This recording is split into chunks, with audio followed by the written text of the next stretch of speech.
A young avid DC fan gets paid a visit from Truck-kun, and then wakes up as a kid in a rich family. All is normal until he discovers his family is friends with the Starks and Captain America is real. Follow his adventure as he tries his best to survive in a world of heroes and villains and have fun along the way. Hello everyone, Omni-sensei here with What If I Reborn as Batman in Marvel, Part 1. If you enjoy this content, please smash the like button. If you haven't already, please subscribe to the channel. Don't forget to check out the original story linked in the description. I hope you enjoy listening to it. I woke up to find myself in a dark space. I couldn't hear or see anything. I felt like I was in a pool of fluid and weirdly, I felt comfortable, but that feeling of comfort was short-lived. My comfortable world began to tremble and I felt myself being pulled towards a light, and no matter how hard I struggled, it was useless. Soon I was out and confused about where I was, but it didn't take long for me to realize where I was and where I was before. I was shocked, to say the least, my mind racing at 100 miles per hour trying to figure out how all this was happening, when a sharp pain went from my behind through my whole body. I couldn't help but begin to cry. I was soon handed over to a beautiful woman who was holding on to me with care, and seeing her smile, I was certain she was my mother. "Hello, little one, I'm your mother." Seeing her, I decided to make her happy and give my cutest smile, which seemed to do the trick. "Do you want to see your father, little one?" she asked as she handed me over to a man who was fidgety, showing how nervous he was. He picked me up and held me very carefully, trying his best not to harm me. "Hey buddy. I'm your father," he said, smiling and crying. I guess he was happy to see me. "So what do we name him, Thomas?" my mother asked my father, who was still holding me as if I were some fragile glass that would fall and break. But hey, don't get me wrong, I have absolutely no problem with that. After looking at me once more, he spoke up, Jeffrey King, and so I got my name in this new world, Jeffrey King. 4 years later. It's been 4 years since I began my new life. My life was smooth sailing. My parents had more money than I could spend and they kept making more. Suffice to say, I had enough toys. Apart from enjoying my life, I had been trying my best to figure out which world I was born in, and so far I know it was similar to my old world, except the time period was in the 70s, but apart from that there weren't any major differences. I know the world wars had happened, I didn't focus much on them, just the essentials, Hitler and the Nazis, so I think they're the same. I was going over the clues when a man walked into my room. "It's time, Master Jeffrey." The man was none other than our butler, Sebastian. He was a kind man with a goatee. He was always spotting his suit and white gloves, looking a lot like a character from an anime from my old life. "Coming, Sebastian." I spoke as I got down from my desk and headed downstairs. I know I've said this already, but damn, was my family rich. Our home was a huge mansion that looked like it was built way before my father was born. Its design spoke lots of the genius that designed it. I quickly got down the stairs to see my mother and father. My father was dressed in a suit, the same as always, and my mother, well, she looked absolutely stunning in her long white dress with her green emerald necklace and earrings.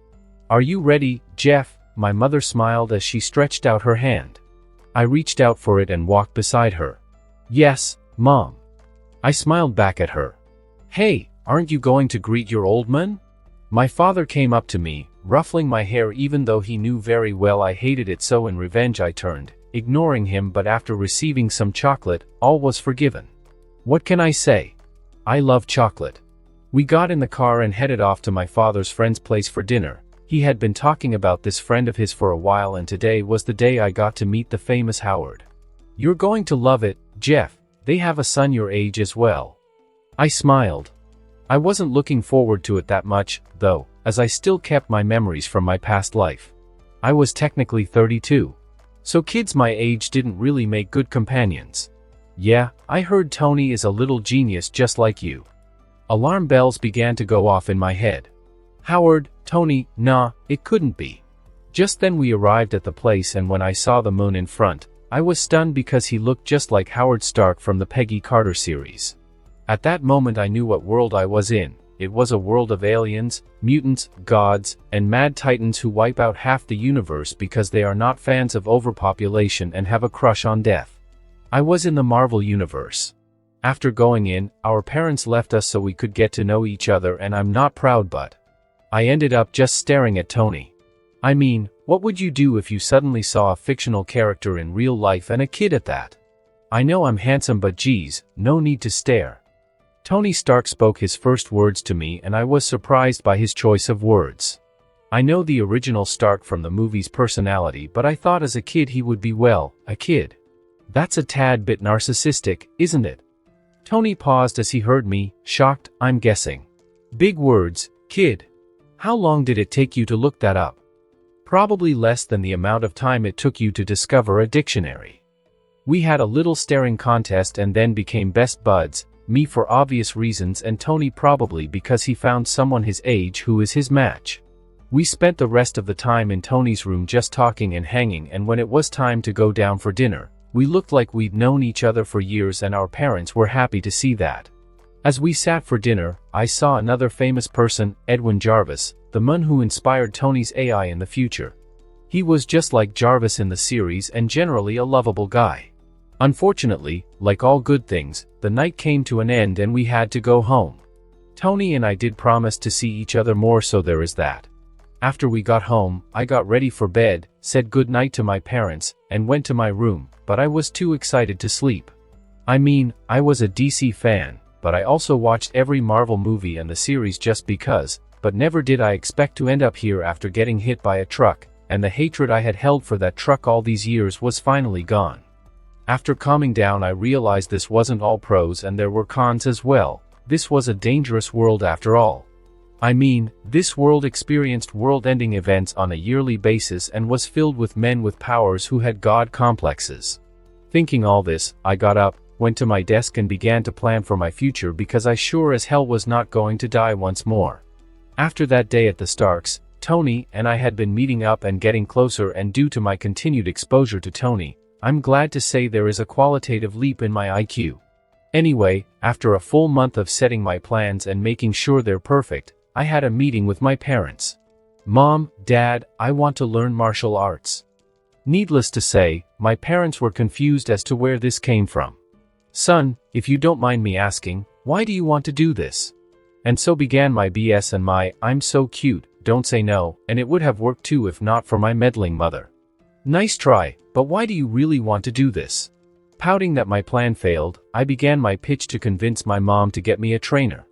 Mom, you know the body is the foundation of everything. If one has a strong and healthy body, one has a long life and a sharp mind, and also reduces the chance of getting sick. Is that so? Seeing I was going somewhere, I began to push hard. Also, learning martial arts gives me self-defense, also it teaches self-discipline, and you know what they say, the earlier you begin, the stronger the foundation. As I finished, I realized the smile on my mother's face was strange. It felt as though I had just walked into a trap. Okay, we will get you a trainer. I jumped, happy I could finally start my path, but then she continued with a smile I later learned to be wary of. At the same time, get you various tutors for your studies. As you said, the earlier you begin, the stronger the foundation. At this point I knew I had dug a trap for myself. And so began my daily training sessions to reach the top in this mad world. There were two things I learned during my period of training. 1. My parents have connections with the military. The day after my discussion with my mother, I first started training with Sebastian, who turned out to be a drill sergeant from hell. After the morning, every part of my body felt sore.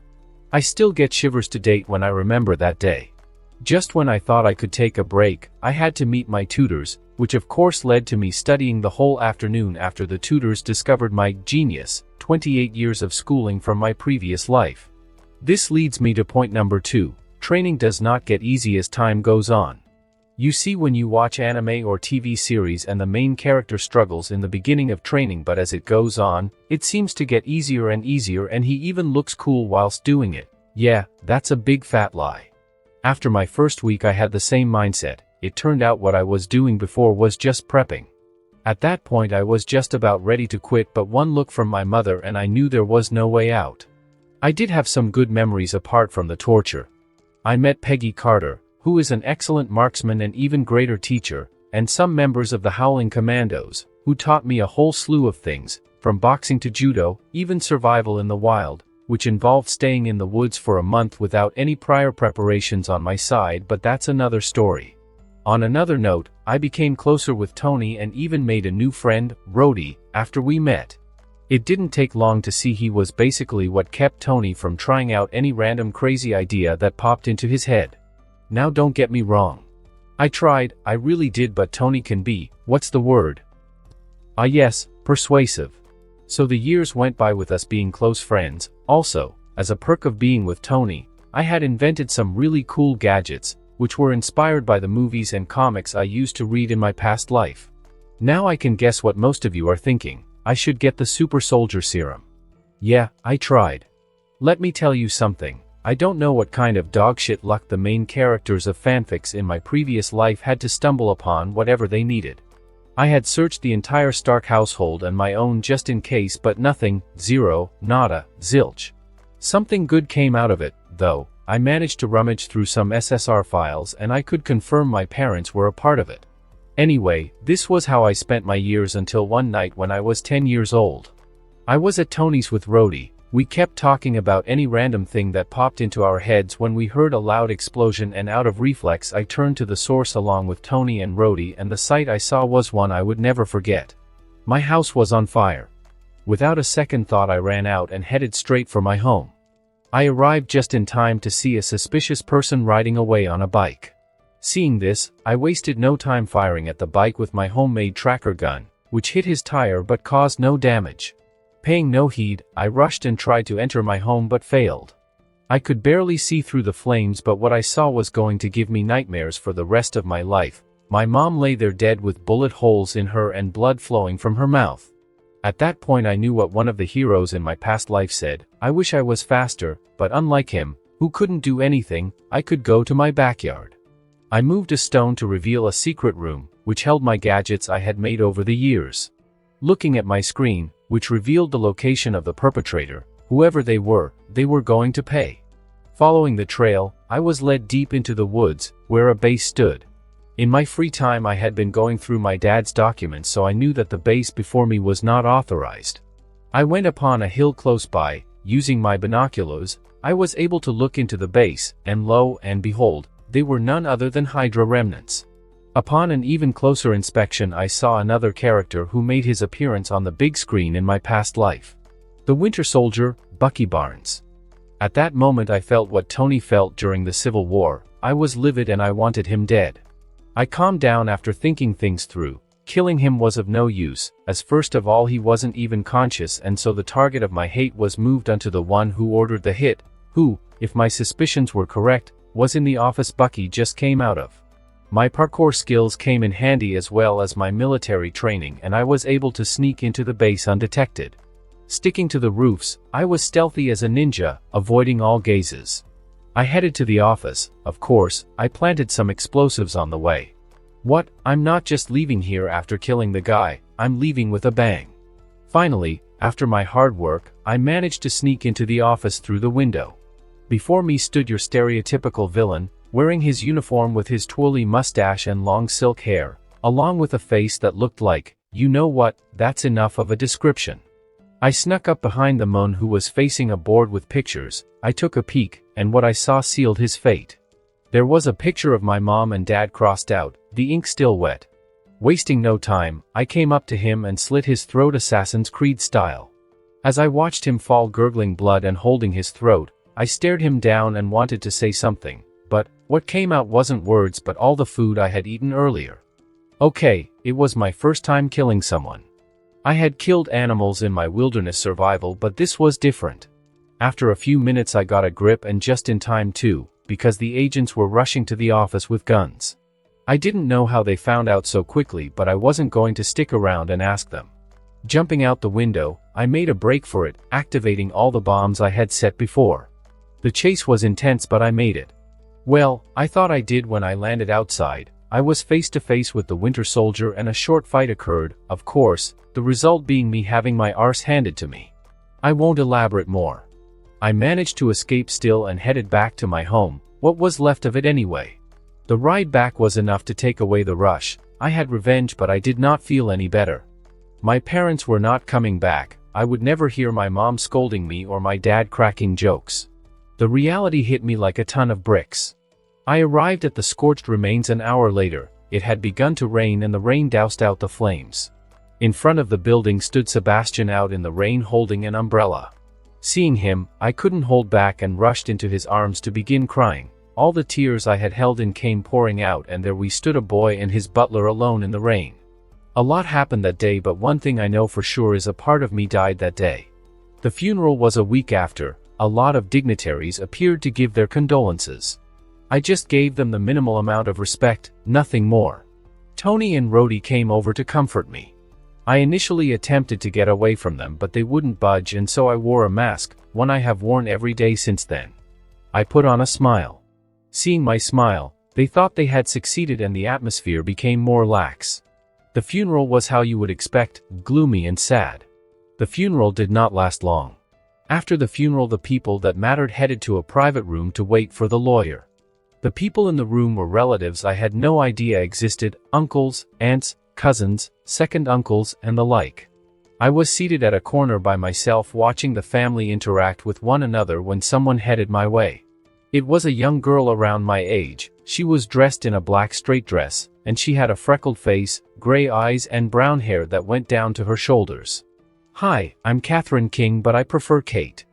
She introduced herself to me. Considering she was in this room and had the same surname as I did, it didn't take much to deduce she was my cousin. "I'm Jeffrey King, but you already know that." I spoke with a false smile plastered on my face. I have learned this reduces the chance of people asking questions they don't want the answers to. She giggled at my answer, and we began talking, and contrary to my expectations, I enjoyed talking to her. The lawyer appeared a few minutes later and everyone took their seats. I ended up placed in front right by Kate and her family. Kate was similar to me in a way. She was the only child and her mom and dad seemed to care about each other, but that's where similarities end. Her father, for lack of better words, was an asshole, based on my investigations. Yes, you read right, investigations. I had every single adult in this room investigated. I had watched enough movies in my past life to know when situations like this occur, the most danger is from so-called family. Anyway, back to my uncle. Based on my investigations, he was a very shady man who owned a private security company. His company was doing well, but he was not content and had set his greedy eyes on his brother's property, ergo, my father's property. The lawyer began reading the will, and the more he read, the uglier my uncle's face became. Apparently my father believed in my intelligence. He had left all his businesses, property, and money to me. A kid had billions to his name. I'm pretty sure I became the youngest billionaire ever. My uncle tried to argue I was too young, but the lawyer just said he trusted me and I could appoint whoever I wished to run the business. Immediately after the lawyer was finished, I announced that Sebastian would be in charge of running everything until I was ready to take over. At my words, my uncle's face was not the only one with an ugly expression, and I could guess why. The family was thinking of ways to trick me to get everything, but with my move, all plans were thrown out the door. The funeral came to an end. Sebastian escorted everyone out before returning to the study, knowing we had to talk. Sebastian just stood there when he came in. After a short while, I finally spoke up. "Sebastian, I know you are curious as to why I did this, and the answer is a simple one: I am leaving. I do not understand, young master. I have decided to take a trip to find myself. I will leave tonight, and I know this is sudden, but I hope you understand." Sebastian stared at me for a while before speaking. "I will always be waiting, young master." I smiled at that. "Oh, and while I am away, I do hope you could fix the manor." I was leaving for a new home in New York, but I missed the old one because it held memories. Sebastian promised to do so, and I hugged him one last time. I then took my bag, which I had prepared, and left that night. That was the night my journey began, my journey to become the Dark Knight. After that night I became a whole new person, getting on a ship that led to a place I don't know. On the ship I managed to get together with a group of guys who turned out to be in a triad. After arriving in China, which was apparently the final destination, I joined the triad under the alias Bruce Wayne. Heh, what can I say? I love the man. Life in the triad was how you'd expect: extortion, girls, booze, parties, and drugs. Can't forget those. I made it a priority to stay away from the drugs, though I sold but never took any. After spending a few years in the triad, I became middle management, no longer a low-level grunt, which allowed me to gain more info about the underworld, which in turn allowed me to find an organization that anyone from my previous world would recognize. The Hand. Apparently the Hand had a base close to where I was, though it was disguised as a dojo for Krav Maga, and so I did what any other sane person in my shoes would do. I joined the dojo. The dojo was mostly just like any other martial dojo, emphasis on the word mostly. We were taught Krav Maga, which increased my martial arts knowledge, but I noticed that the extremely talented ones were taken to a secret place by our sensei, who went by the name Kenji Nakamura and looked to be in his late 30s with black hair, clean-shaven and always in his robes.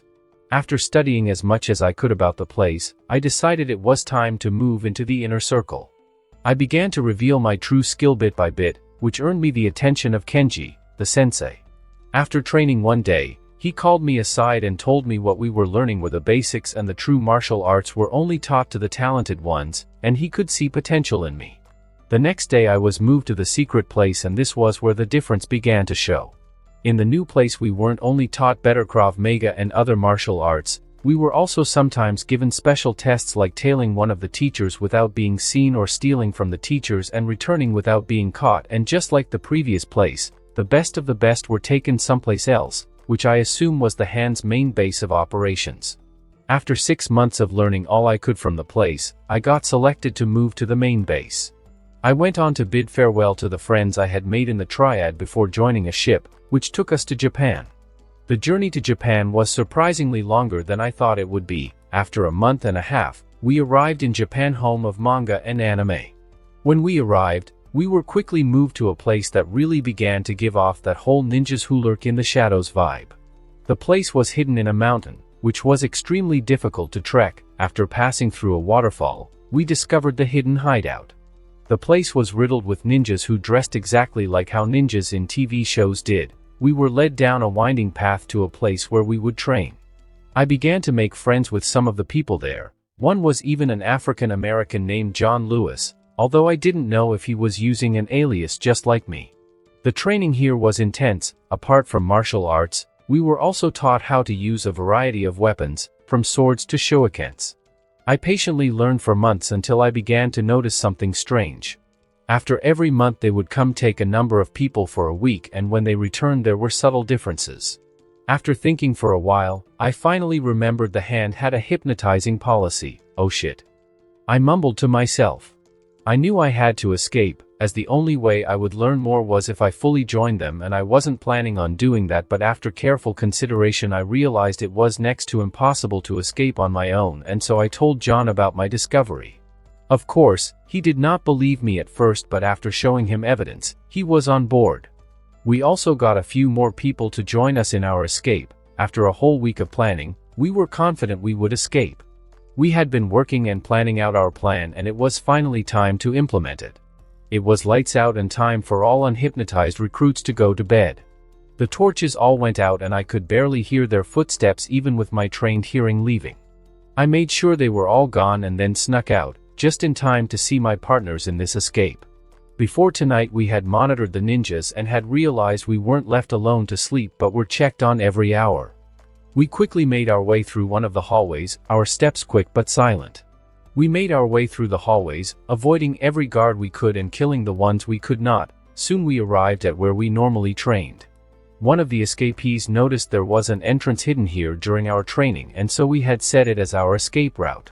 We quickly opened up the entrance, which revealed a tunnel. We all quickly jumped in and closed the entrance behind us. As we ran through the tunnel, we eventually heard the whistling of wind, and we knew soon we would be home free, causing everyone to speed up. But as we were almost out, I had an odd feeling. This was too easy. Suddenly, on nothing but pure instinct, I stopped, grabbing John, who was right by me.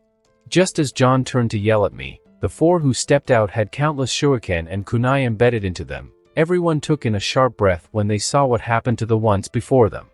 John turned to me with an apologetic look, realizing that if I did not stop him just then, he would be like the four before us. At this point I knew I could not just stay there, as the ninjas were probably making their way through the tunnel and would soon catch up to us. Thinking on my feet, I grabbed some smoke bombs from my belt as well as from John and threw them at the entrance, causing a smoke screen. Without a second to spare, I rushed forward and grabbed one of the dead bodies, flinging it out and making a dive for the forest. The ninjas ended up shooting at my decoy. The smart ones, including John, had dived with me to avoid the ambush, but for the ones who stayed, well, let's just say our numbers were down to 5. We quickly made our way through the forest in the cover of the night. The ninjas followed after and we somehow managed to kill some of them without losing some of our own. As we continued running, the people around started to gain the hope of survival, but it was soon cut in half. Literally 2 members of our team were cut in half, causing us to jump forward alert. The one responsible was dressed like a Shinigami from Bleach, holding a long, slim katana. It was none other than Kenji Nakamura. Kenji Nakamura's appearance stunned me. After joining the Hand, I became privileged to more information, and from that info, the owners of the dojos outside should not have that level of skill. The skill he revealed earlier was definitely above the one training them in the headquarters. I had had a spar with our training, and if I pushed myself to my limits, I could hear his steps and see his movements, albeit barely, but I still could. But for Kenji Nakamura, no matter how I tried, even when he was right in front of me, it felt as though it was an illusion. Relying on nothing more than instinct, John and I barely avoided the katana. The third guy was unfortunately not lucky and had his head liberated from his body, and then there were 2. I realized we had to fight back or we would really end up dead. Picking up my kunai, I rushed at him with John in tow. We attacked with all we had, but it was to no avail. He was toying with us and we knew it. A few minutes passed and he eventually got tired of us and struck at me. Relying on instinct once more, I managed to block it with my kunai and barely escaped, but I had a feeling my instinct would not save me once more. Kenji, seemingly interested in me, rushed at me. I could do nothing but close my eyes, waiting for my death, but it never came. Rather, I heard a clank. Opening my eyes, I was stunned. An old man was before me and had blocked Kenji's attack. I could not see his face, but Kenji was stunned when he saw him. Stick, venom dripping as he mentioned the name. Kenji, you're still living, huh? The old man responded, chuckling. That's rich coming from you. The old man ignored him, turning to me. You alright? The man turned to face me. The thing that drew my attention was the shades he was wearing, as it was the exact same one blind people wore. Then it clicked. The blind old man has skills and goes against the Hand. Stick, it was actually him, the leader of the chaste. I couldn't believe it. There he was, Stick. I realized I had been staring and gave a quick nod in response to his question. Good, head deeper into the woods. I'll catch up after dealing with this guy. I grabbed John, who was still in shock, and headed deeper into the woods. As I ran, I could hear the 2 clashing. We had managed to run for a few minutes when a shuriken was fired straight at us. It was at that moment we realized we were surrounded by the Hand. Are you okay, John? Yeah, Bruce, I can still fight, he spoke as he picked up a sword, which was conveniently just there. Ignoring this, I reached into my belt, pulling out my shurikens. We stood back to back. The battle between us was intense. We were taking them out in droves, but they kept coming and we were quickly running out of stamina. Kunai began to fall from the skies, taking out a few of the ninjas, which confused John and me because we were certain that everyone else apart from the both of us was dead, so who was helping us? We weren't confused for long though. Another group of ninjas dropped from the treetops. They were dressed differently from the ones attacking us. Leading them was a girl about our age, dressed in her own red ninja attire, different from the rest, the outfit seemingly telling us she was ranked above the rest. I looked her straight in the eyes and she seemed to return my look before looking at the ninjas from the Hand. Leave none standing. She gave her order as she pulled out her twin sai. The men behind did not hesitate, dashing into the members of the Hand brandishing their weapons, and in a few seconds most of the green around us was dyed red. Relying on some weird footwork, the girl appeared before John and me. I could see John tense up at her appearance, but I could sense she meant us no harm. Thank you. There is no need for your thanks, I was just following orders and... She glanced at the corpses of the members of the Hand. They are our sworn enemies anyway. At that I had some clues regarding her as well as her partners' identities. I see you've met Elektra. Stick's voice was soon heard turning to the source. I saw Stick walking out of the woods sporting a few scratches here and there but otherwise relatively unharmed. It took a second to register what he said, but when I did, I was stunned because I was meeting another great character, Electra. Electra was always an interesting character to me, as she went through a lot and I was stunned to meet her. Electra, ignoring both John and me, asked Stick, "What do we do with them?" Stick then turned to face us, and if I didn't know better, it seemed like he was studying us. "Well, boys, you heard her. What do you want to do? You can still leave, although you should know Kenji would have reported your escape by now and the Hand won't stop hunting you. You could also join us, we are different from the Hand. I could even teach you so as to enable you to have revenge." At his last word, John seemed fired up. I guess he wanted to have revenge, as his friends got murdered but not me. I was of another opinion. The world we were in was the Marvel Universe, and no matter which Earth I was on, there would definitely be powerful beings and crisis-level events happening, and I needed power if I wanted to survive this world. "I agree," we both answered, but for different reasons, and from the minute change in expression, it wasn't that hard to see Stick had realized it as well. We spent the next week journeying to the secret base of the Chased. It was located in a secret location in China. We arrived before a cliff so high it seemed to be touching the sky. That's when we were told the news. Apparently there was an entrance test, which involved climbing the cliff. And so the treacherous climb began. John and I had joined the chase after the grueling climb. The base of the castle was a hidden village, which gave off a different vibe from the Hand. Everyone was clothed in some ninja clothing as well, but the vibe was kind of different. I guess it's because the people here still have their minds. Stick decided he would train me personally. His training began with checking my physical prowess, and when he was okay with it, he did something I did not expect. Stick placed a blindfold around my eyes. You are not always going to have your senses in a battle, so the only way for you to keep your peak no matter the condition of your place of battle is to train. Stick explained, and then he began to torture me. Stick came at me, attacking me without holding back, causing me to receive loads of wounds. He also imposed for me to go about my day-to-day with the blindfold on, but I have to admit I received a lot of gains. Not only can I function without my sight, but my other senses are heightened. He also went on to train all my other senses as well as teach me more levels of combat, enabling me to reach a high level of skill. Apart from my gains in the combat department, I had also made some in the relationship department. It took a while, but I and Electra became an item.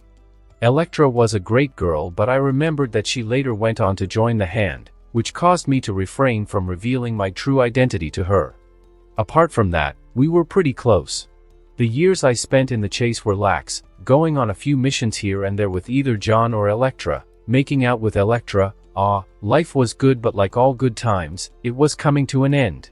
We were sent on a mission, a hidden base of the Hand was discovered, and so we were sent on a mission to destroy it. But throughout the entire journey I felt something was up.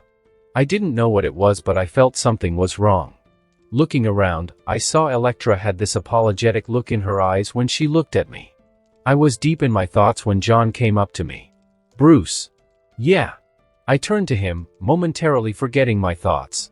"I don't know why, but I think I'm going to make it, so in case I don't, send this to my family in Russia. Oh, also, I forgot my name isn't John, it's Dmitri." As he said that, it confirmed my suspicions that he was using a fake name, but what I did not expect was him being Russian.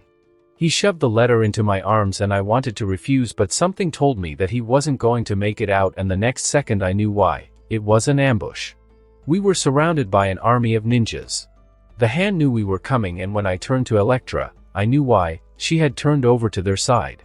We were outnumbered 50-1. There was no way we were winning this. I managed to take out a few, but it didn't seem to matter, and soon I was cornered at a cliff, and I immediately knew the only way this would end was with the death of all of us. I watched people I knew meet their end. Even Dmitri ended up dead. Seeing I was the only one left, I took a leap of faith off the cliff, and that was the end of Bruce Wayne. I fell into a river, managing to escape the members of the Hand. I was hurt by Electra's betrayal. I knew it would happen, but it didn't hurt any less. Seeing that everyone probably thought I was dead, I decided to not disappoint, so from today onwards Bruce Wayne was dead. I spent a lot of years, and I was no longer a teen but 20 years old, and it was time I returned home. Ding dong. Sebastian began to walk towards the door, wondering who it could possibly be this late at night. He opened the door and couldn't believe who it was. He had spent the last 10 years dreaming of this moment, but he couldn't believe his eyes when it happened. Jeffrey King stood right before him with his ever-so-familiar mischievous smirk plastered on his face. "What, don't I get a hug?" I missed Sebastian a lot. He was family, and it was exactly like the saying, "You don't know what you have until you lose it." We remained there hugging one another, forgetting time as we stood. After a few minutes, "Come on in, Master Jeffrey, I'll get you some tea." Sebastian headed in with my bags as I closed the door behind me. I had a good look at the manor. Sebastian had done as I asked and restored it to its former glory. Standing there brought back so many memories.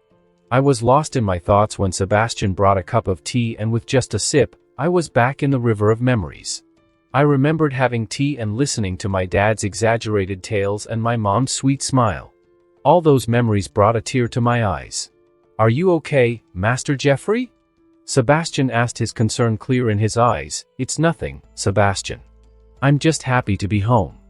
The next day my name was all over the news, with various news articles writing about my return and even more reporters stationed beyond the gate waiting to take a picture of Jeffrey King. The media was not the only one interested in me. I had also received calls from Tony Stark, and from our conversations, I kind of hoped his kidnapping was brought forward, as the movies did not do him justice because Tony as of now was a bit too arrogant. I had a press conference, and using the cover story provided by Sebastian, I told the reporters I was studying in a private school in Britain. It helped erase the question of where I was for 10 years. I paid a visit to the company and did the necessary legal process and any other thing that needed to be done. I headed home and began my project. After a whole month, I was finally done with my project. "I am still not sure as to why you brought me here, Master Jeffrey." Sebastian spoke as we arrived in the study. I moved towards the desk in the center, speaking as I did so. "Sebastian, since I returned, I did some research, and do you know what I discovered? The city is run by the mobs and the criminal elite, and the people who are supposed to stop this are taking bribes and are in league with the people poisoning the city. There are but a few people left fighting this war against crime, but they are not enough. This city needs someone else, something else." As I said that, I placed my hand under the desk and into a groove, causing the huge clock to move aside and reveal a hidden elevator, which earned me a raised brow from Sebastian. "Let me guess, this someone is referring to you?" Sebastian asked as we entered the elevator. "My parents dedicated their lives to helping others, and I think it's time I did the same." We walked out of the elevator into a cave. This was another reason why I wanted the manor restored. I mean, where else would one find a house with a ready-made cave? "You did all this in a month." Sebastian spoke as we walked through the cave. "I showed you all this because I hope you can help me." We arrived before a mannequin. Sebastian took a good look at it before asking me, "I have just one question, why a bat?" I looked at the armor I had decided on after a month of deliberation and decided to borrow the words of the original. "I had a fear of bats, and I think it's time my enemies shared my dread." I looked at my armor and stretched out my hand to touch the bat symbol on the chest. In a certain warehouse, a group of guys sit around a table playing poker. The warehouse is filled to the brim with narcotics of various kinds. "When are they supposed to arrive again?" One of the guys playing questioned another. The guy took a glance at his watch. "They should be here in a few minutes. Now quit your whining and play already. Daddy needs a new bike." His words caused them to laugh. The lights suddenly go out, causing them to go silent. What was that? Probably a fault or something. "Johnny, go check it out." Johnny tried to protest. "Why me?" "Because I said so, now get to it." Johnny finally got up and went out to check what was going on. The men continued talking when they heard a muffled sound, a bang, a groan, and then silence. All the men became alert. "Johnny! Johnny, is that you?" There was no answer. Every man grabbed their guns ready for anything. They aimed their guns and all was silent. Whoosh! A sound was heard, followed by a scream of one of their own, "Error." That was the last straw. All their guns began spitting fire tongues, but that did nothing to slow whatever was there. It picked them out one by one. All they could hear were the screams of their comrades. Fear gripped each and every one of them like a blanket. Like a wise man once said, "Fear of the unknown is mankind's greatest fear." After a minute it was down to one man who had managed to leave the warehouse. He ran until he saw a truck he recognized. The truck was the one they were waiting for, but what made his heart skip a beat was the two inside who were knocked out. Before he could run, he was pulled up by something and slammed on the top of the truck. The pain went from his back to his entire body, causing him to groan. He tried to get up only to have a foot slammed on his throat. He looked up to see his assailant, only to see a demon, a bat demon, to be precise. It had pointy ears like a bat with a bat symbol on its chest. The Mun could not find any other word to describe what was before him. He did not dare to believe the thing before him was human. Then he heard its voice and he knew he was right. A demonic deep voice came from the assailant. The voice was cold without the slightest trace of emotion, and it served to increase his fear all the more. "Who do you work for?" the demon asked, but he didn't answer. The demon, seeing this, increased the pressure on his neck and spoke once more. "I'm only going to ask this once more. Who do you work for?" At this point the fear overwhelmed his feeble defenses. Okay, it's Antoine, he pays us. All I do is protect the warehouse. I swear that's all I know, Mun. Please don't kill me, please. I'm begging you." The demon remained silent, then flipped him again on the truck, then came up to him. "If I see you around again, I'll break the other one." Its words confused him until it slammed his foot onto his right arm, shattering his bone, causing him to scream. He looked around only to realize the demon was gone. Underneath the King Manor in the Batcave, Sebastian was sitting before the computer when he spoke up. "How was your night, Master Jeffrey?" Behind him, a Mun appeared from the shadows dressed in a bat costume. The Mun took down his cowl to reveal he was none other than Jeffrey King, eventful. At the warehouse, police squads have sealed the place and are taking evidence. At this time a detective walks in. "Stacy, over here." The detective walks over to his partner. "What have we got?" "Gangbangers all knocked out. Apparently they were storing a ton of narcotics, and by the looks of the truck outside, I'll say today was moving day." The detective takes a look at the truck. "What happened?" "Now that's where it gets interesting, George. None of the other guys saw what did it, but the only eyewitness claims it was a demon, a bad demon." George raises a brow at that. "A bad demon? Seriously, Matt?" He then turns to look at the eyewitness, who definitely looked as though he saw the devil. "There is no such thing." Slam. Detective Stacy slams his hand in frustration. It had been 4 weeks, a whole month since this alleged demon began roaming the streets, and they were no closer to figuring out who he was. There were no pictures or videos, but everyone knew he existed. He was some sort of urban myth. The only thing that allowed Detective George Stacy to even believe that he existed was the fact that almost every guy they apprehended over the past month claimed to have seen him. Some people claimed to have been saved by him as well, but the most prominent evidence was what his partner preferred to call the Batarang for some damn reason. Detective George sat in his seat thinking when his partner barged in. "George, we got a lead on the Bat Demon. At Club Verdant, later that night." Scram. "The higher-ups are pissed and you idiots can't get this bastard. What do I even pay you idiots for?" Out. Antoine was extremely pissed. For some reason, someone or something had been going after his warehouses and the higher-ups were breathing down his neck. He had been carrying out investigations. All the people he had spoken to kept talking about some giant bat, total nutcases, the lot of them. Antoine continued to drink his sorrows away when he heard a bang followed by screams as well as gunshots. Antoine, as well as the guys in the room, took out their guns prepared for whatever, and then there was silence. The silence served to heighten their senses. Boom! The door was blasted open and they all hoisted their guns at the fog, which for some goddamn reason was in the club. An object rolled in, drawing their attention. It began blinking with blue light. Before anyone could react, there was a bang followed by a sound that disoriented everyone. Antoine had been a criminal for years, but what he saw that night, he had never seen something like that. It was the creature that had been in the nightmares of his men. It walked out of the fog with 2 points from its head. Every step it took did nothing but plant a deep-seated fear in them. It moved with a knee. One of my men was out, quickly spinning around. Its elbow was in my man's throat, and in a minute all my men were down. When it was done, it walked over them, coming to me. I picked a gun by the side and aimed at him, emptying my gun, but the bullets just bounced off, and there I saw something that made my heart drop to my stomach. The already present frown became deeper. It grabbed and rose him by his collar. "You have been storing narcotics in your warehouses and transporting them. Who do you work for?" it asked in a deep voice. "I'm not telling you shit."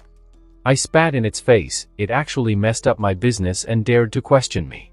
It paused for a minute, then slammed me through the ceiling-to-floor windows behind me. I looked down. I was 20 floors high, if I fell. As I thought this, he actually took away an arm, holding me up with just one, and I held on for dear life. Once more, "Who do you work for?" I kept quiet, but with each second I felt his grip loosen, and finally I gave up. Wait, I don't know, man, I just get alerts when they want something." "Who's they?" "I don't know." His grip loosened once more, and I knew if it loosened any more I was dead. "Okay, the list. The list. Pull me up." "What list?" "Pull me up. Please." He kept silent, but I knew if I didn't say I wasn't making it out of here. "It's a list of the people I work with and some higher-ups. Now pull me up. Please." "Where is it?" "It's in my drawer. Pull me up." Freeze. Detective George Stacy POV. We made it to the place, and Matt discovered all the warehouses that had been hit by the bat belonged to a guy called Antoine. Ding. The elevator arrived at the 20th floor, but what we saw was not the club scene we expected. The place was a mess, and it was clear our guy was here. Matt called for backup as we headed in. As we headed in, we heard a voice. The voice was scary, I admit, and it seemed to be questioning. We arrived in. Freeze. Before us stood a 6-foot-tall man dressed in a bat costume. "Bring the guy in nice and slow." The Batman paused. He flung Antoine in as well as a flashbang. With a bang, we were blinded. When we regained our vision, he was gone. George was in the captain's office along with his partner recounting what they saw. Then he vanished. "What do you mean he vanished?"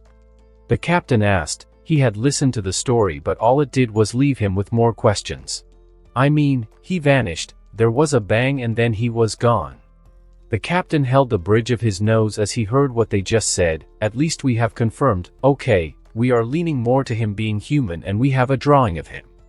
He places his hand on a sketch created by a sketch artist. After a moment's pause, he speaks to the detectives once more. "Okay, go ahead and interrogate Antoine.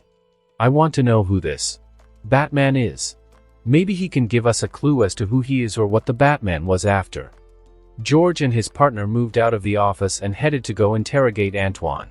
"So George, why do you think he's doing this?" Matt questioned George as they were on their way. "I don't know what he's after, but what I do know is no one in their right mind goes around beating others in a batsuit, and even if he is trying to do good, one does not go outside the law to obtain justice." George spoke with a strong conviction, which stunned Matt. George was a strong believer in the law, and he did not believe in vigilantes. They soon arrived in the room where Antoine was kept. "I want my lawyer," he spoke immediately when he saw them enter the room. George moved towards them and dropped a folder filled with evidence on the table. Illegal possession of narcotics, selling underage girls, and a whole list of offenses. "I think this is enough to keep you behind bars for a long time. So go ahead and call your lawyer. I want to see if he is that good." Seeing all the evidence, the indifference in Antoine's face disappeared. It was replaced by a slight look of panic, but he remained silent. Matt decided it was time to cut in. "Look, we are after the guy that came after you. If you cooperate, then we can help to reduce your sentence, which you are definitely going to obtain when you go to court. Do you have any idea who the Batman is or what he was after?" Antoine remained silent as his mind remembered everything. He began to weigh his options. He either kept his mouth shut and hoped the people behind him felt he was worth it and came to save him, or he took his chances and confessed. Antoine was silent for a while before he spoke up. He was after the list. In the Batcave, Jeffrey had managed to grab the flash drive and escape, and was now before his computer, which had finally decoded the flash drive. "Have you found anything, sir?" Sebastian came right behind him asking. "It seems to be a list. A very interesting list. Most of the people on this list were the people running the place, but now it seemed they were all wolves in sheep's clothing." Jeffrey looked through the list and was surprised by the sheer number of people on the list as well as the power the people on the list had. "Oh my! What now, Master Jeffrey?" Sebastian asked. "It seems I have my work cut out for me." In an undisclosed location, Master Antoine has spoken to the police and apparently the Batman has the list. A man dressed in a prim suit came up to a man who was in an office chair looking at a video of Antoine in the station. "Oh? Who's this Batman?" The Master asked his mon. "He appeared a month ago and apparently all who have seen him claim he is a demon. He is also the reason Antoine was caught. He provided the evidence as well." "Oh, now that is interesting. Find out everything about this Batman." "Yes, sir." Sir, what about Antoine?" The Master sneered at what his man said. "He has lived long enough, don't you think?" "I understand." The man then proceeded to walk out. The Master spoke to himself. Batman, huh, interesting. Jeffrey had finally made an appearance once more as himself and not as Batman. He had thought about it carefully and realized he couldn't ignore his identity as Jeffrey King, billionaire extraordinaire. Sebastian had also aided him in creating rumors that provided an alibi as to why he was missing in the public eye, and let's just say, he now has a reputation similar to his friend Tony. "Hello, Mr. King." Sebastian had been running the company with him. "I'm Joseph Morgan." He introduced himself. He was an African American with a few gray hairs here and there, which seemed to be the only witness to his age, as he was as fit as a fiddle and showed no other signs of his age. "Nice to meet you, Mr. Morgan. I've heard a lot about you." Whilst Jeffrey was living his other life, Detective George Stacy was pissed. They had arrived that day to find Antoine dead in his cell, apparently from hanging himself.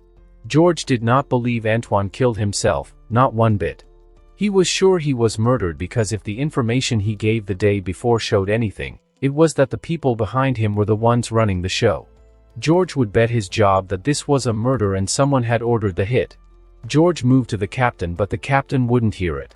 George came out of the captain's office with a sullen look. He looked around at the officers moving about and a disturbing thought appeared. How many were working for the enemy? "Hey, are you okay?" Matt came up from behind him. Yeah, I'm good." George replied. "Are you sure?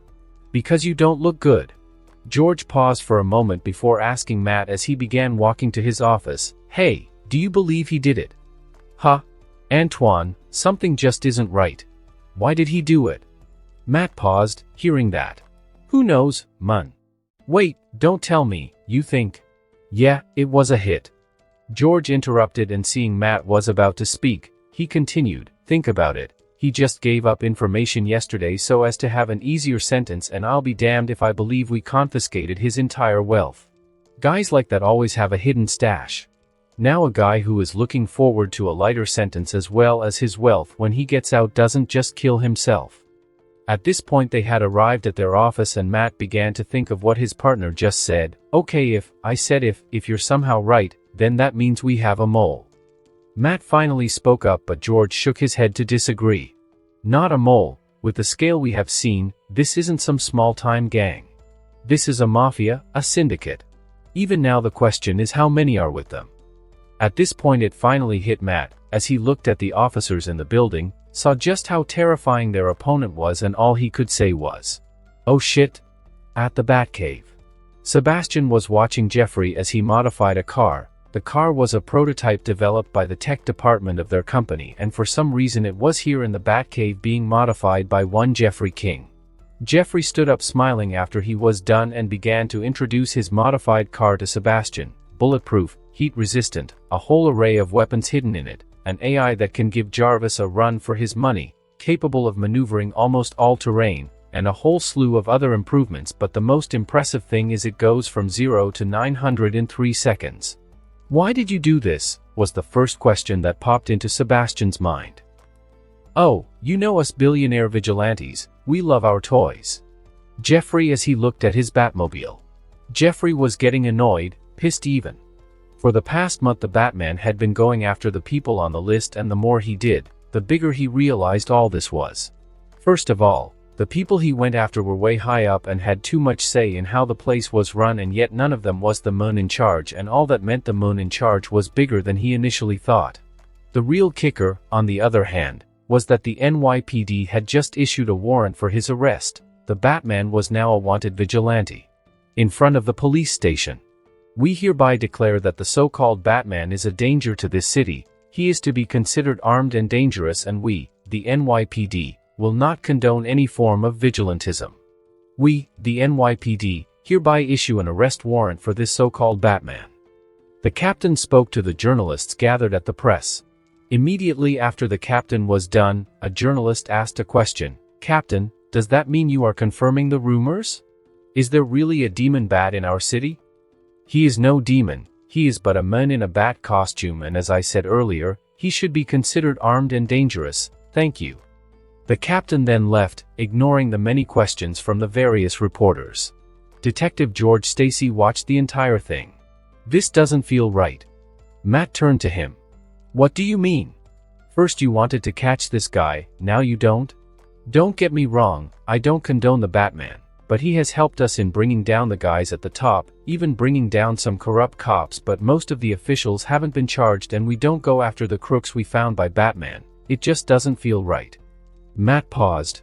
"When you put it that way, yeah, something does not add up." Back in the King's Manor. It seems the Batman just became public enemy number one. Sebastian came up to Jeffrey. "It seems I underestimated the number of officers in their pockets." "Indeed, how close are you to getting to the top?" "It has now become impossible to beat my way any higher. Antoine's death served as a warning. Snitches get stitches, no one wants to be next." "So what are you going to do next?" Sebastian asked Jeffrey, who was now drenched in sweat after his workout. "I just started out and have yet to gain contacts in the criminal world, but I'm pretty sure every good cop has a few." "That's a great idea. Only one problem. You are now public enemy number one and wanted by the NYPD. How are you going to do this?" "I refuse to believe every officer in this city has been bought." "Oracle, bring up the list of officers." "Yes, sir." A female voice responded. Jeffrey decided he needed an AI. Sebastian was good but wasn't enough, and that led to the birth of the AI, the Oracle. Oracle brought up the list of officers who didn't have any records of receiving a bribe. Suddenly, one name stood out, Detective George Stacy. Jeffrey knew a lot about him, as he was the father of Gwen Stacy as well as a future NYPD captain. It seems the Batman would be paying someone a visit. Later that night at the NYPD, George was in his office trying to make sense of everything, but it was like finding a needle in a haystack. He was getting frustrated when the lights in his office suddenly went out, and then he heard a voice, "Hello, detective." George turned around fast, pointing his gun at the person who he couldn't believe was in his office. Before him was the demon bat himself. "How did you get here?" "I'm Batman." "What's that supposed to mean?" The Batman ignored his question and continued. "I need your help." "Help? Why would I help you? You are a wanted criminal." "Do you believe that? You know as well as I do that this city is slowly dying and more than the police are in their pockets. So you want to be what, Captain America?" "These are the files I have collected, but I'm missing something.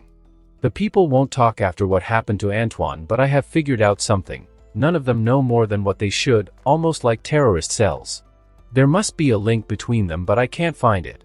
I need your help." Batman dropped a folder on his desk. George moved to look at the folder. When he looked back up, Batman was no more. "Even if I help you, how will I contact you, huh?" George muttered to himself when suddenly their folder began to vibrate. Opening it, there was a phone hidden among the files with a message on its screen, "Use this." As I said earlier, every good cop has a source. In just 2 days, Detective George Stacy called me over. When I say me, I mean the Batman. George was on the rooftop and started to doubt whether all this was a bad idea. He was meeting with a vigilante, for God's sake. Just as he was about to head back in, "Detective," a deep, emotionless voice resounded behind him. Turning around, the Batman was right before him. "Is that your actual voice, or? I heard you had information for me." The Batman ignored his question. "I took some effort. This guy is not an easy guy to find," the detective spoke as he passed the file to me. "It wasn't easy. Most of these guys have next to no contact with one another except at those parties. That's where we saw this guy." Batman takes a closer look at the Asian man he didn't recognize. couldn't ID the guy. But we do know he is the only one linking all our perps together. He is not the boss, the Batman finally spoke. Huh? Think about it, if I run such a massive organization, one of two things appears and inspires fear, to rule or to be mysterious and use mankind's fear of the unknown, considering we didn't know this guy existed until recently.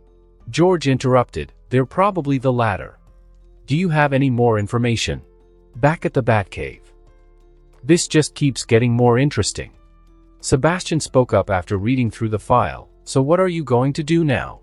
Thanks to the detective, I know where he will be this Saturday night, and guess who obtained an invitation? A smirk appeared on the Batman's face. I guess this is a job for Master King then. Later that Saturday night. Thank you for having me, Mr. Pierce. Jeffrey spoke with a smile on his face. No, I should thank you, Mr. King. You know, with all that has been going on recently, the Batman going after the rich and the city slowly descending to chaos, I decided to host this gala to show the people of this city we are not afraid. After listening to Mr. Pierce, Jeffrey grabbed a glass of wine. Well, cheers to that. I think I see a pretty one right there, please excuse me. Oh, don't mind me, go ahead and enjoy yourself. Thank you. And with that, Jeffrey walked away all smiles. The information showed that the guy only liked to show up at high-class social gatherings, and there was a tip he would hear tonight. As I walked around, I spoke to Sebastian through the comm in my ear. Any sign of him? Not yet, I'm still searching. Are you sure this is a good idea, sir? Of course I meet him, conduct some introductions and obtain his name. I mean, who doesn't want to meet Jeffrey King? Wait, sir, I think I have something. To your right, he just entered a room with two other guys. I walked towards it but saw the two guards in front, and judging by their posture, I knew they were not simple.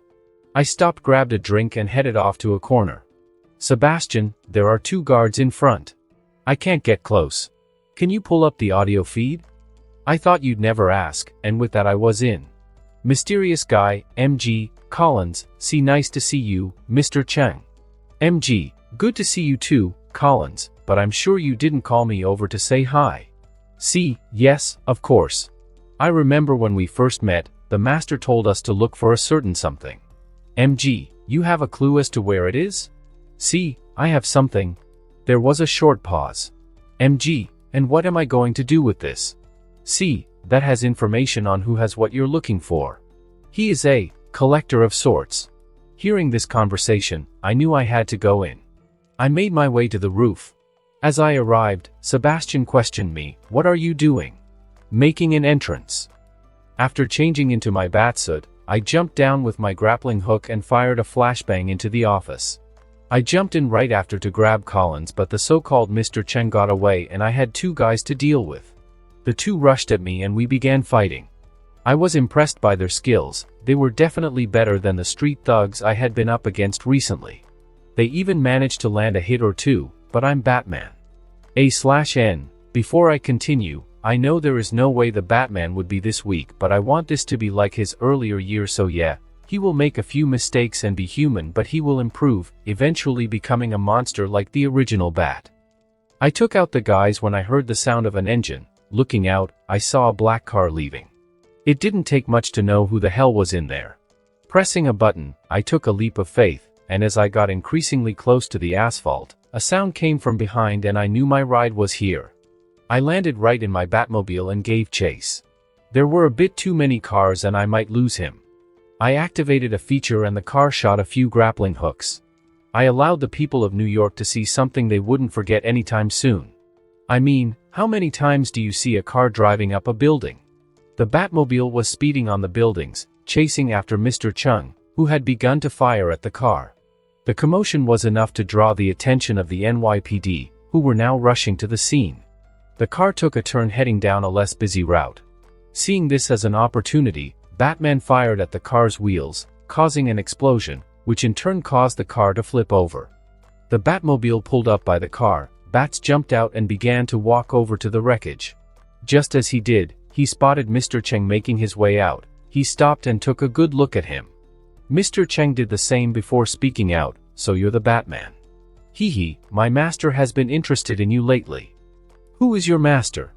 Batman questioned him, but he just laughed and charged at Batman with a sword. Batman moved just in time to avoid the swing of his sword, firing a few batarangs as he did so.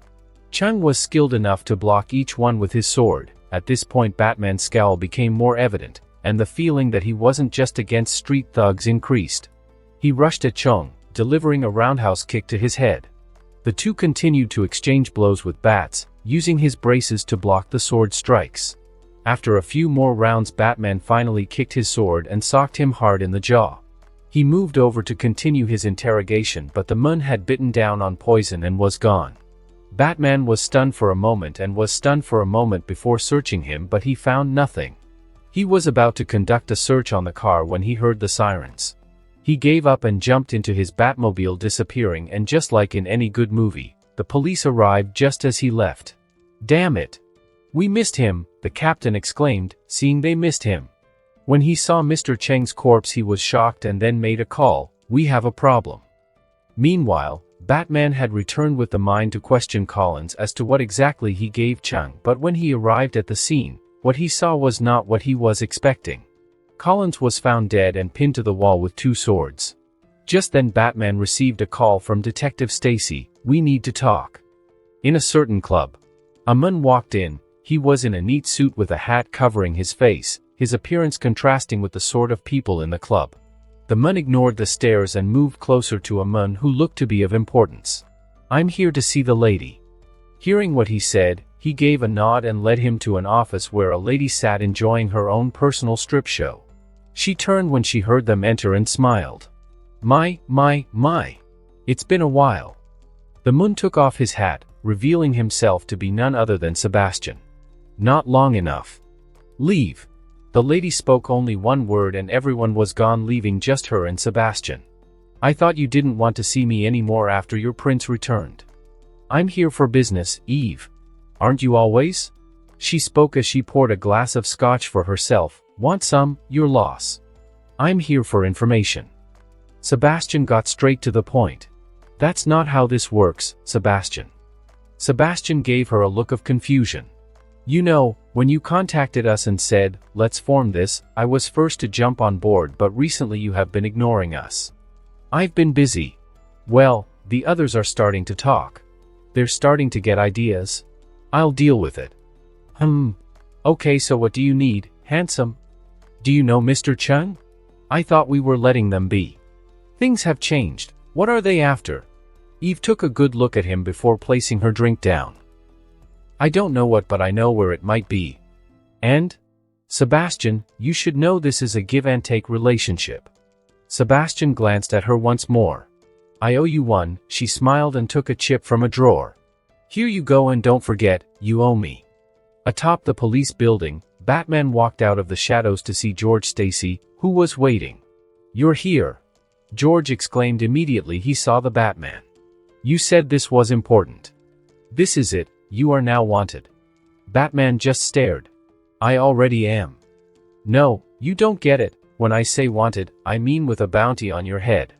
The captain just issued a $1,000 bounty on your head, do you understand?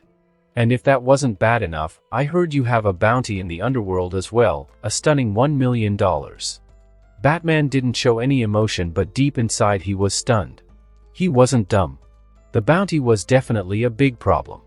"I'll handle it," Batman spoke and turned to leave, but George spoke up. "Did you do it? I mean, did you kill them?" Batman was silent for a moment. "Chung took in poison for Collins. I'm sure the people behind Chung were the ones responsible so as to keep him silent." George let out a sigh of relief. For a moment he thought Batman might have been responsible, that he made the wrong decision by allying with a vigilante. "That's good." He looked up, only realizing then that Batman was gone. "I hate it when he does that," he muttered to himself.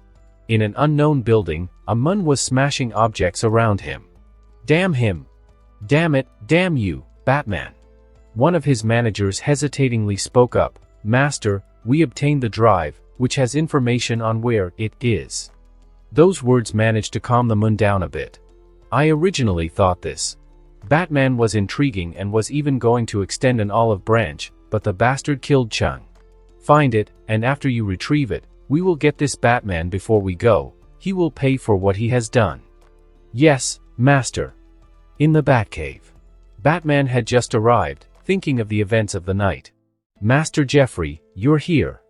Sebastian spoke as he saw the Batman take a seat before his computer with his scowl even more prominent. I have something you might be interested in, sir. His words left the Batman puzzled. Sebastian chuckled as he saw the Batman's puzzled expression. He connected the chip, allowing for information to appear on the screen. Batman was now shocked as to where Sebastian obtained such information. Seeing his face filled with questions, Sebastian spoke up to relieve him of his burden. Don't forget I am a former member of the SSR and I still have friends in all sorts of places. It wasn't too difficult to obtain the information, Sebastian spoke with a smirk on his face. Batman proceeded to look through the information, the key points he now understood.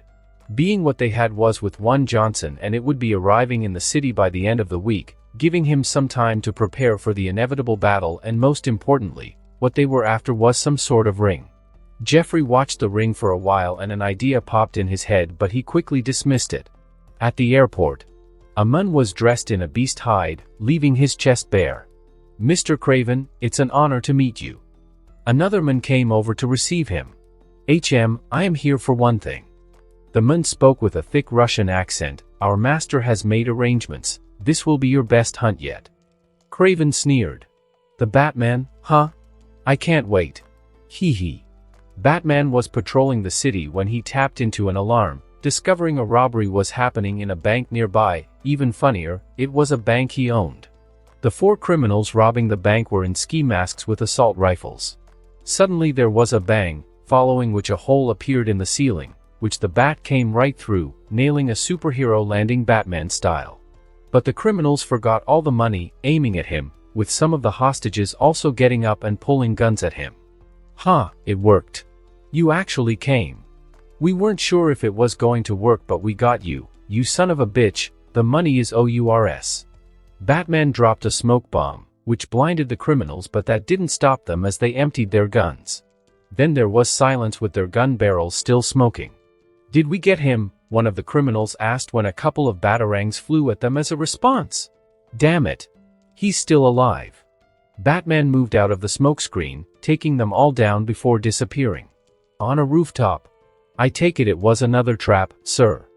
Sebastian spoke through the comms. The whole city has gone mad. I can't tell if someone actually needs help or is just trying to lure me out. That may be true but you can take them out.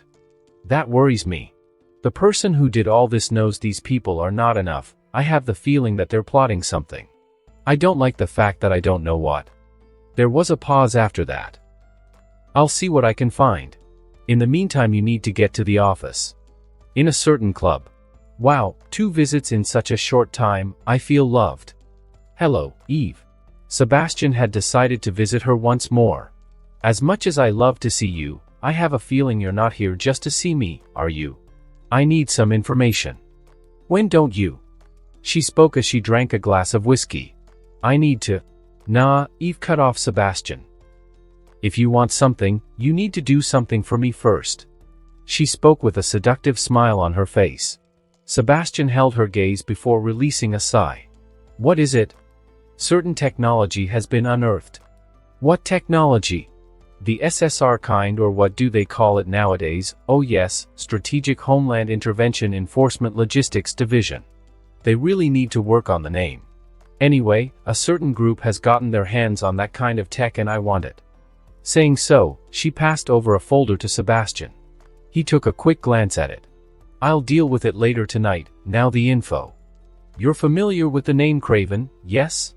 Sebastian gained an alarmed look and got up to warn Jeffrey. Seeing him in such a rush, Eve laughed before speaking. You know, Sebastian, you were a tad too late. Her words caused Sebastian's steps to come to a halt. Turning to her, he asked, What do you mean? Craven has a plan and it's already begun. At her words, every monitor in New York City changed, revealing Craven. Hello New York, Jeffrey, who was in the midst of a meeting, got up looking at the screen. I am Craven, the hunter. A man with a fur jacket and a thick Russian accent appeared on screen. Jeffrey was stunned seeing the man. The man was a famous baddie but he didn't expect to meet him, at least not this soon. Batman, I know you are watching this. I have kidnapped a bus of school children. The camera moved to show a bunch of teens tied up. I will kill one of them every 10 minutes if you fail to appear. Let the hunt begin. With those words, an address was written on the screen. Jeffrey left the office, heading down to the parking lot. Oracle. He began, already here, sir. Following her words, a car engine was heard from behind him. The Batmobile was here. Jeffrey jumped in and sped off. In the NYPD, okay, people, we have got a madman who has kidnapped a school bus full of children. I want all our best men on this. We have 10 minutes until we lose a child. Now move. The captain gave a short speech, gearing up with the rest behind us. George and his partner got into their car. The whole city has gone mad. Georgie, mad, I tell you. George's partner began. Ever since the Batman appeared, everything went to shit, with all these criminals popping up hoping to get the bounty, and now, as though one freak in a costume was not enough, we got another one who is kidnapping kids. Kids, this is all messed up. It would have been better if the Batman never showed up. George heard his partner's rant, and although he did not want to agree, a part of him silently agreed. I want men all around, snipers over there and there. The captain began giving orders. The police had placed a barricade preventing any of the journalists from getting too close. Do we have a visual? Negative, no sign of the kids and Kraven or the Batman. Damn it, Matt was pissed. Why don't we storm in? We only have a few minutes left before a kid dies on live television. We can't. George spoke to his partner, understanding his frustration very well. Why the hell not? We still don't have a visual, and for all we know, this could be a trap. One wrong move and a kid dies. Matt understood his partner very well, but it still didn't make him feel better. In the building, Kraven stood before the kids, who were all huddled up together shaking, taking a look at his watch. The Bat had a minute before a kid lost their life. It looks as though the Batman doesn't take me seriously. He spoke with his Russian accent, terrifying the kids even more as he began to walk closer to them. Well, we'll have to change that, won't we? Boom. There was an explosion at the side of the building, drawing everyone's attention inside and outside. George looked up at the explosion and spoke to himself. He's here. Inside, Kraven had directed his attention away from the kids to the site of the explosion, preparing to finally face the Batman. Boom! There was another explosion that happened inside the building, leaving a hole in the ground between Kraven and the kids. There was silence. Kraven got his weapons out ready for the fight when he heard weird sounds. Kraven's curiosity lasted for a moment before he realized what it was and ran for cover just before countless bats rushed out of the hole. Kraven ducked behind a pillar as the bats flew out of the building, causing all those outside to look at the scene in awe. Jesus! Matt stared at the scene in the sky, shocked. In the building several clicking sounds were heard, then screams. Kraven was curious but didn't dare move until the bats were gone. He moved towards the hole cautiously. He realized all the hostages were gone. Looking through the hole, he saw nothing. Come out, he shouted while pointing his rifle towards the hole. He was then drop-kicked before he could pull the trigger as Batman descended from the ceiling and rushed at him. Ha ha ha, you are truly wonderful. Kraven exclaimed as he pulled out his hunting knife and began to battle with one another. Batman soon realized he had sorely underestimated Kraven's skill and ability as he was kicked straight through a pillar. When I'm done with you, Batman, I'll mount your head on my wall. Ha ha ha. Kraven laughed as he charged at Batman, who dropped a smoke bomb and disappeared into the smoke. Kraven was lost in the smoke alert and ready when he received a kick to the back of his head, then a punch to his jaw. Two batarangs came out and knocked away his two hunting knives. Another one came out of the smoke aiming for his head, but relying on sheer instincts, he caught the batarang. Beep, beep, beep, beep. The batarang was blinking and his eyes widened when he realized what was happening. Bang! There was another explosion and Kraven was sent through the floor. Outside the building everyone was getting anxious after the explosions and bats and beginning to wonder, just what the hell is going on in there? The captain couldn't hold it anymore. All units get in position and get ready to go in. At that moment George saw something and shouted, "Hold on. Hold your fire." Everyone came to a halt and saw some figures rushing out of the building. The figures were none other than the kids. Batman flew down after him, but Kraven rolled away just in time to avoid his punch. They both started exchanging blows once again, but Kraven's enhanced strength and agility came into play. Batman was taking more hits than he was giving. Bat soon had his back against a wall. He avoided a punch coming straight for his face and went round Kraven, placing him in a sleep hold. Kraven slammed him into the wall once more, causing Batman to let go before turning around to punch the Bat, who rolled away from him. Batman stood before him and held a switch, which confused Kraven, but as Batman pressed the button, a volt of electricity went through Kraven, finally knocking him out. Batman let out a sigh of relief, but before he could rest he heard footsteps and knew it was time to go. The police arrived at the scene only to see an unconscious Kraven with no Batman in sight. On another building, Batman stood atop a building watching everything unfold. Well, that was interesting. Eve clapped as she saw the police drag out Kraven. The live feed had cut off when the bats appeared, so the exact details of what happened in the building were unknown to them both, but the end result was known. Seems I was underestimating the Batman. She turned to Sebastian with a sweet smile on her face, which Sebastian ignored as he turned away. Oh, Sebastian, this doesn't cancel the deal, though I do expect my tech. Sebastian looked at her with a frown etched on his face. Don't worry, you'll get it by tonight. Later that night at a warehouse, Sebastian had packed across the building, looking at the people guarding the place. He hated what he was about to do, but after a deep breath, he pulled down his hat, covering his face a bit as he pulled out his Glock with a silencer. Taking another deep breath, he walked out of his car and began heading over. The guards caught sight of him in a few minutes but were taken out before they could sound the alarm. Sebastian walked in confidently as though he owned the place. One shot was all it took to take someone down. He killed about 20 people before the gang was aware of his presence as they began firing at him. Sebastian ducked behind a pillar for cover as he reloaded his gun. One unlucky Saab got too close and was grabbed and made into a human shield as Sebastian continued to walk forward, shooting down the thugs. At this moment, Sebastian went back to his times in the SSR, where he would barge into Hydra bases like this. He never thought he would be doing something like this ever again. Sebastian kept emptying his gun into them until he was finally out. He began rushing towards them with his human shield, changing the battle to a close combat one where his experience was made clear.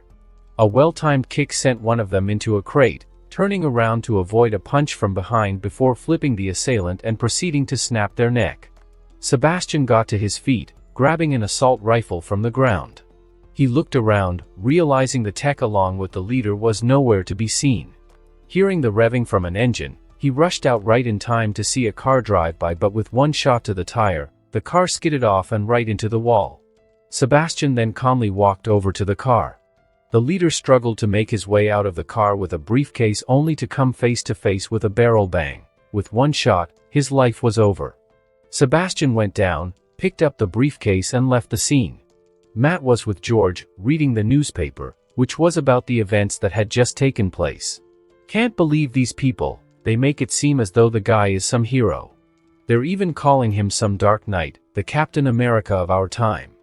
Please, Captain America was a hero, this guy is just some masked vigilante. But he did save the kids, George argued. Who were in trouble because of him in the first place? What's up with you? You seem to be on his side. There are no sides, Matt, George spoke up to Matt. Oh really? Because the papers make it seem like there are, like here, the NYPD stood helpless whilst the Batman saved the children, no sides, huh? Matt slammed the paper before George, who took a closer look at the story. He is just trying to help. Well, we don't need his help. At the club. Well, looky here, you're back early. Sebastian ignored Eve's comment as he placed the briefcase before her. Eve opened the briefcase and seeing her tech safe and sound, she wore a smile like a child on Christmas morning. You never fail, Captain. I'm retired, remember? With those words he turned to leave. We might have retired from the SSR, but you started all this. Sebastian took one last look at her before walking out. I'm just a butler. Thud, thud. Sebastian walked into the Batcave to see Jeffrey going through the combat simulation harder than ever before. If you don't mind me asking, sir, are you all right? Jeffrey came to a halt, taking a minute to catch his breath. The fight with Kraken earlier today made me realize something. And what would that be, sir? Sebastian came over with a towel. It's not enough. Soon enough I'll be going against people who make what Captain America could do look like child's play. I need to be stronger, I need to be even better.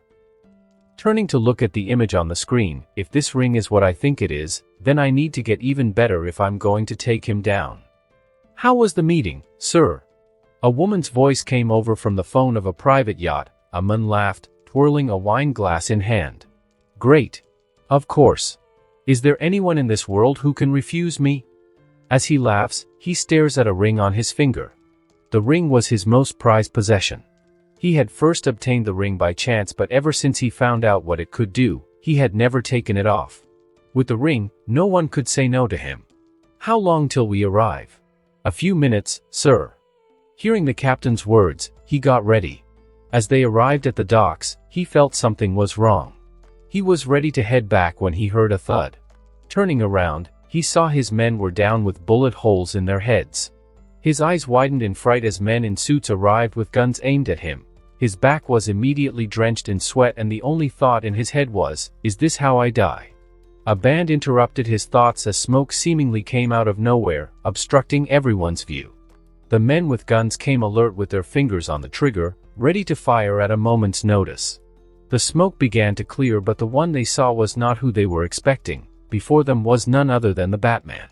In that moment when they were temporarily stunned, Batman yanked forward and a crate came flying, cracking the skulls of a few of the men and causing the others to scatter. Batman leaped up, dropping a few flashbangs, disorienting the men even further. Getting close to them turned the fight to his advantage as he began disarming them and breaking a few bones whilst at it. Moving to the side, Batman barely avoided a gunshot to his head. He moved quickly, grabbing the guy's arm and delivering quick jabs to his ribs before moving around him and snapping his neck, causing the assailant to drop to the ground like a sack of potatoes, and just like that, a group of over 30 were taken out within mere minutes without so much as a scratch. Clap! Clap! Clap! A slow clap resounded throughout the empty docks. Batman turned to the source to see a man he really didn't want to see. Atop a container was a man of Asian descent who was in a neat black suit with a white shirt and a red tie. He had a goatee with long black hair, but what drew the Batman's attention was the ring on his left index finger. "Hello Batman, I have heard a lot about you." He began with a smirk on his face. "Let me introduce myself. I am the Mandarin." Batman interrupted him, causing the Mandarin to raise a brow in surprise. "I see you have heard of me." Batman remained silent, watching the Mandarin. He had a feeling it would be him, but he hoped he was wrong, but no such luck. The Mandarin moved and then threw down something. Taking a closer look, Batman realized it was the corpse of the businessman he thought he had helped escape. The Mandarin continued speaking. "You see, I came to this city in search of something I lost, but it was a pleasant surprise to encounter someone of your caliber. I'll tell you what, give me my ring and swear your allegiance to me and I will let you live." Batman just stared at him. He had indeed taken the ring from the businessman earlier on. He had no idea how the Mandarin lost his rings, but he was not handing them over to him. Seeing his silence, the Mandarin had inferred his answer. "I see, such a shame." He moved his arm, sending a ball of fire down at the Batman, who rolled away just in time. At the NYPD. "All right, boys, we have information that a shootout is going on at the docks and the Batman has been spotted. Move out." The captain spoke out. George put on his vest, grabbing his gun as he rushed out as well. Back at the docks, the Mandarin jumped down and began trading blows with the Bat, who was finding it hard to gain an advantage as he was blasted into a container. Batman looked up just in time to see the Mandarin raising his arm at him and firing a fire blast at him. Bat shot his grappling hook above, flying out of there just in time and rolling onto a container. Batman got up in time to see Mandarin leaping onto the container. Batman wasted no time sending a sweeping kick to the Mandarin, which swept him off his feet for a second, but he managed to transform it into a backflip and then send a kick to the Bat's jaw, but he got his arm up in time to block it. Seeing that, the Mandarin began to smile and then moved in, unleashing a flurry of attacks. Batman, avoiding them, managed to place a taser on him and activated it, but it seemed to do nothing to him. He pulled it off him. "If that's the best you can do." He crushed it. Then you are better off dead. Mandarin had his arm raised and ready to fire when he heard a sound, turning around to see a container that was sent flying straight for him by an explosion. Batman had jumped away just in time to watch the whole thing happen. Bats let out a breath of relief, thinking it was over, when suddenly, boom! Another explosion was heard and out of the flames came the Mandarin.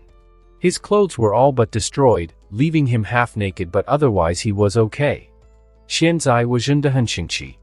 The Mandarin spoke in Chinese and then appeared before Batman and delivered a punch straight to his gut while releasing a fireball, sending Batman flying away. The Mandarin began walking to the Batman, his smile no longer visible and his rage clear in his eyes. Mandarin raised his hand to finish the job, only to now realize he no longer had the ring. Looking at Batman once more, he saw Batman had the ring aimed for him, receiving a fireball aimed straight for his face. "Erg!" he screamed in pain. Batman took advantage, moving in and releasing a flurry of punches, not letting up in the least, then aiming a well-placed low kick at the Mandarin, resulting in a sickening crunch as one of the Mandarin's legs broke. The two were now at the edge of the docks, but the Mandarin was refusing to give up. He stood, picking up a sword from one of the dead bodies nearby and began limping towards the Batman. Batman got in his fighting stance as they rushed at one another. One could not even tell Mandarin was fighting on one leg from the way he was moving, but Batman wasn't leaving any openings and the fight moved all the way into the yacht, which belonged to the businessman. Batman was now decorated with sword cuts, with fresh blood oozing out of the many openings. The Mandarin was not any better, with a few cuts here and there and a few more broken bones. "You can't defeat me. I am the Mandarin. When I was conquering armies, your father was yet to be born. I'll give you one last chance. Hand over my rings or else." In response to his threat, Batman raised his hand and fired a ball. Mandarin moved to the side, managing to avoid it just in time, but turning to the Batman, he saw him jumping out the window. Looking back at what the flame made contact with, all he could say was, "Oh shit." The NYPD had just arrived at the docks. The captain stood ready to give out their plan of action when boom! A loud explosion was heard and a bright flame rose into the night sky, making it seem as though it was midday. "Damn it, move! Move!" The NYPD rushed in to see men lying dead with weapons laid all around. Anyone could tell a war just happened. Amongst the bodies, only George, Matt, and the captain recognized it was none other than the businessman. "Shit! Spread out! Find the Batman!" George knew that whatever happened was something big. These many bodies and the businessman as well, people were going to want answers. They soon found the source of the explosion. It was a yacht, but with the intensity of the flames, they wouldn't be able to head in until the fire service got there. George was still watching everything when he got a call. After a few minutes his eyes opened wide as he cut the call and headed towards the captain and pointed his gun at him, shocking all present. "What the hell are you doing, Stacy?"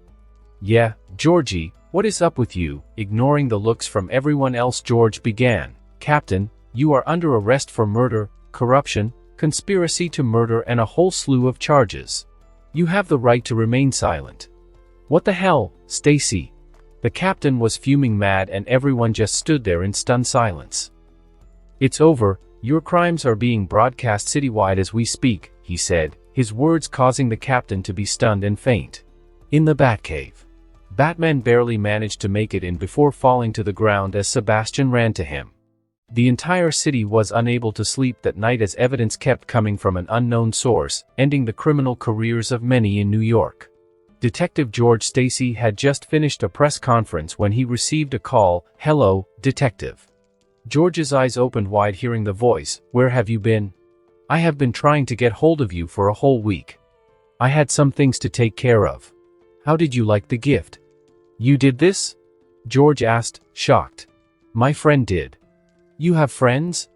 George asked, genuinely shocked. The line went dead.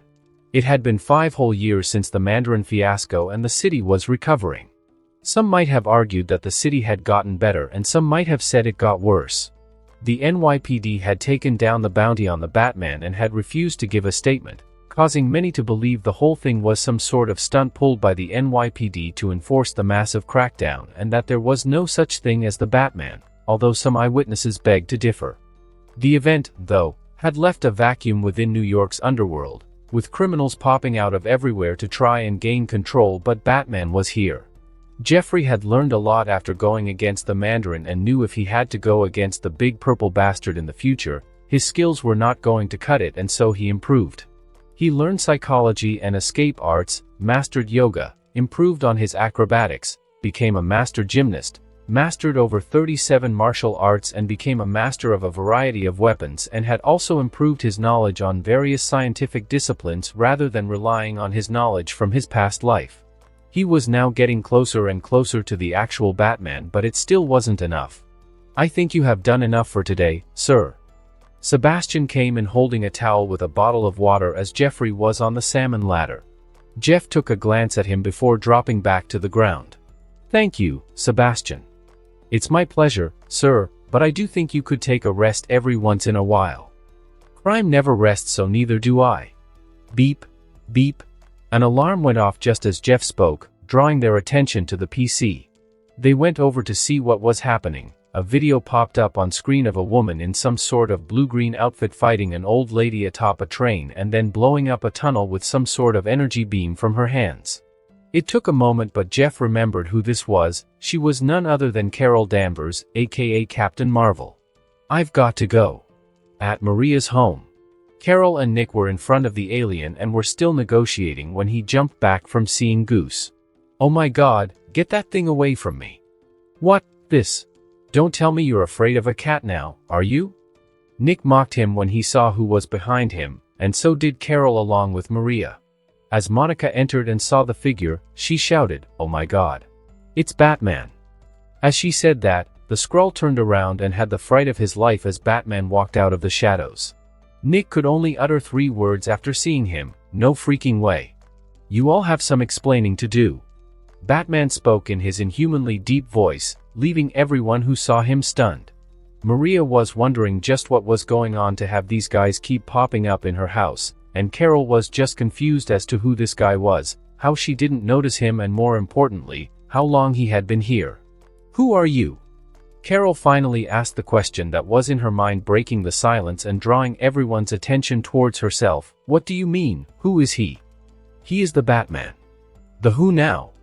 Carol looked at Nick, who was genuinely shocked by her ignorance before it hit him that she had been off-world for the past few years. Nick began to explain some of the Bat's exploits whilst Maria kept staring at the Dark Knight himself. "I always thought you were nothing more than an urban myth, a story made up by the NYPD to scare criminals, but..." Maria kept looking at him, her shock still clear in her eyes. Batman grabbed the Skrull, who was still on the ground, raising him to eye level, and with one bat glare, he began to spill everything, leaving Carol shocked once more and even more curious as to who the Batman truly was. After Maria had played the recording, everyone was now on the same page, and Bats had finally remembered the entire plot, including some minor details he had forgotten. They were now all in the backyard and he had decided he was going with them. "If there are aliens coming, well then I'm coming with you." Bats turned to Carol, or should he say Captain Marvel, whose suit had now taken on the iconic color scheme. Carol gave a smile and nod at the Batman. She didn't know him all that well, but from what she heard, she knew she could use his help. Turning to the others, "Let's go." The team was now in a ship heading off to space. Batman looked outside at the sky as they flew higher and higher. His facial expression might have been blank, but he was excited inside. Ever since he figured out he was in the Marvel Universe, he knew for a fact he would go to space, but he didn't expect it to be so soon. Batman was soon brought out of his thoughts by Nick Fury, who was holding the cat and using it to mess with Talos. Everyone was amused by his antics. "So Batman, I've always wondered, what are your powers?" Fury asked the Batman after messing with the Skrull. Everyone's attention was now on the Batman. "I mean, there have been plenty of rumors. I heard one guy say you're a demon. At first I thought he was nuts, but then..." Nick turned to look at Carol and Talos. "I'm starting to think maybe he wasn't so nuts after all." Bats just stared without saying a word. "Okay, but you can summon bats, right?" The news reported at that time when a swarm of bats flew out of the building. Bats was still silent. "Wait, don't tell me you're just a guy in a batsuit?" Fury asked with disbelief all over his face, and for once he saw Batman smile. "Okay, we are here." Carol spoke up, stopping Nick before he asked any more questions. Maria looked outside but saw nothing but empty space. I don't see anything." With that, the ship began to decloak, causing everyone to marvel at the ship. Even Batman's eyes widened, though for a fraction of a second. They got into the ship with Maria and Carol rushing to the Tesseract and Talos following after them, saying, "Well, it's just you and where did he go?" Nick turned to where Batman was supposed to be only to find out he was by himself. Batman had slipped away. He would, of course, go back to help when they encountered danger, but right now was the best time to scavenge the ship for tech. Batman moved through the air vents, finding the armory. Bats jumped down and, looking at the rows of weapons before him, said, "Jackpot." Carol had gotten the Tesseract, but seeing Talos, she realized something. "You didn't come here for the Tesseract, did you?" She saw him hugging his family. "Don't worry, I won't hurt you." Fraternizing with the enemy, I see, Yanrog's voice was heard. Carol turned to see him coming over with his men whilst holding Goose by the back of his neck. She immediately charged at him but was easily stopped by Yanrog. She was knocked out and placed in some sort of holding with Maria, Nick and the others forced to their knees, where they were scanned to determine threat levels. Nick shared a look with Maria, wondering where the Batman was. There was a faint glow originating from Carol, drawing the attention of Yanrog and his men. Before anyone could figure out what was going on, a batarang flew in and then divided itself into multiple batarangs, latching onto the soldiers. The soldiers looked curiously at the objects, which were giving off a beeping sound with glowing red lights. Boom! All the batarangs went off at the same time, sending Yanrog and his men down. Batman burst out of the vents, taking out any of the soldiers still standing and grabbing the Tesseract, then moving to untie Nick and the others. "Mun, am I happy to see you." "Stop right there." Yanrog stood pointing his weapon at the Batman. "How dare you," looking around at what was left of his men. Yanrog was pissed that a mere human had done this, but just as he was about to pull the trigger, he had a bad feeling and turned around, just in time to be blasted across the place by Captain Marvel, who was now covered in energy. She turned to the Batman and shared a look before nodding. "The Tesseract." Batman handed over the box, which she opened before placing it before Goose, who had tentacles coming out of his mouth as he gulped it down. Fury picked Goose up gently. "I'm trusting you not to eat me." Carol rushed off to deal with the rest, and Batman brought his batarangs out, rushing into battle. Maria picked up a weapon from the ground to blast the group of soldiers rushing for them, only for the weapon not to work. Just then Goose opened its mouth, releasing its tentacles on them. Nick looked down at the creature in his hands and all he could say was, "Oh damn." Batman took a closer look at Goose and decided that he was enough to protect Nick and Maria. Bats jumped down to deal with the soldiers below, who now had their weapons at him. With a well-timed flashbang, Batman momentarily disappeared. The soldiers began looking around, wondering just where he had gone. One of them spotted Batman, who now had a gas mask on. "Found him." His shout caused them to turn to him whilst Bats dropped some bombs, which released purple gas, obstructing everyone's view. There was a thud suddenly followed by more thuds in rapid succession. Nick and Maria looked on from above, wondering what was happening in there. Their questions were soon answered. The smoke cleared away, revealing countless bodies sprawled on the ground with the Batman still in his original position, looking down. Nick spoke but 3 words, "What the hell?" Batman paid them no heed and began running down the pathway trying to find where Carol was whilst taking down any soldiers that appeared in quick fashion with batarangs in both hands being used as daggers. Batman had just taken down another squadron and was beginning to wonder just where exactly Carol was when there was a boom and there she was flying backwards with Yanrog behind her, smashing into the walls. Batman decided she could handle herself and began rushing to the hangar, only to soon come face to face with the scene of Nick raising up Goose and pointing it toward soldiers like some sort of weapon. Batman released a sigh and jumped on the soldiers, grabbing one's weapon and using it to blast the weapon straight out of the other one's hand before he could fire, proceeding to then flip the first soldier onto his back and blasting him before turning to blast the soldier who was mid-jump, about to land on him. Bats turned to face Nick after he was done. "I could have done that," Nick spoke up. "Yeah, right," Maria spoke up before turning to Batman. "We need to get to the hangar." "Got it." Batman gave a nod and threw the weapon towards Maria before rushing for the hangar. They soon arrived at the hangar to see Carol and Yanrog going against one another. "Get in." Batman stood before their ship. "I'll hold them back." He pulled out 2 batarangs and began fighting off the soldiers who were rushing for the ship.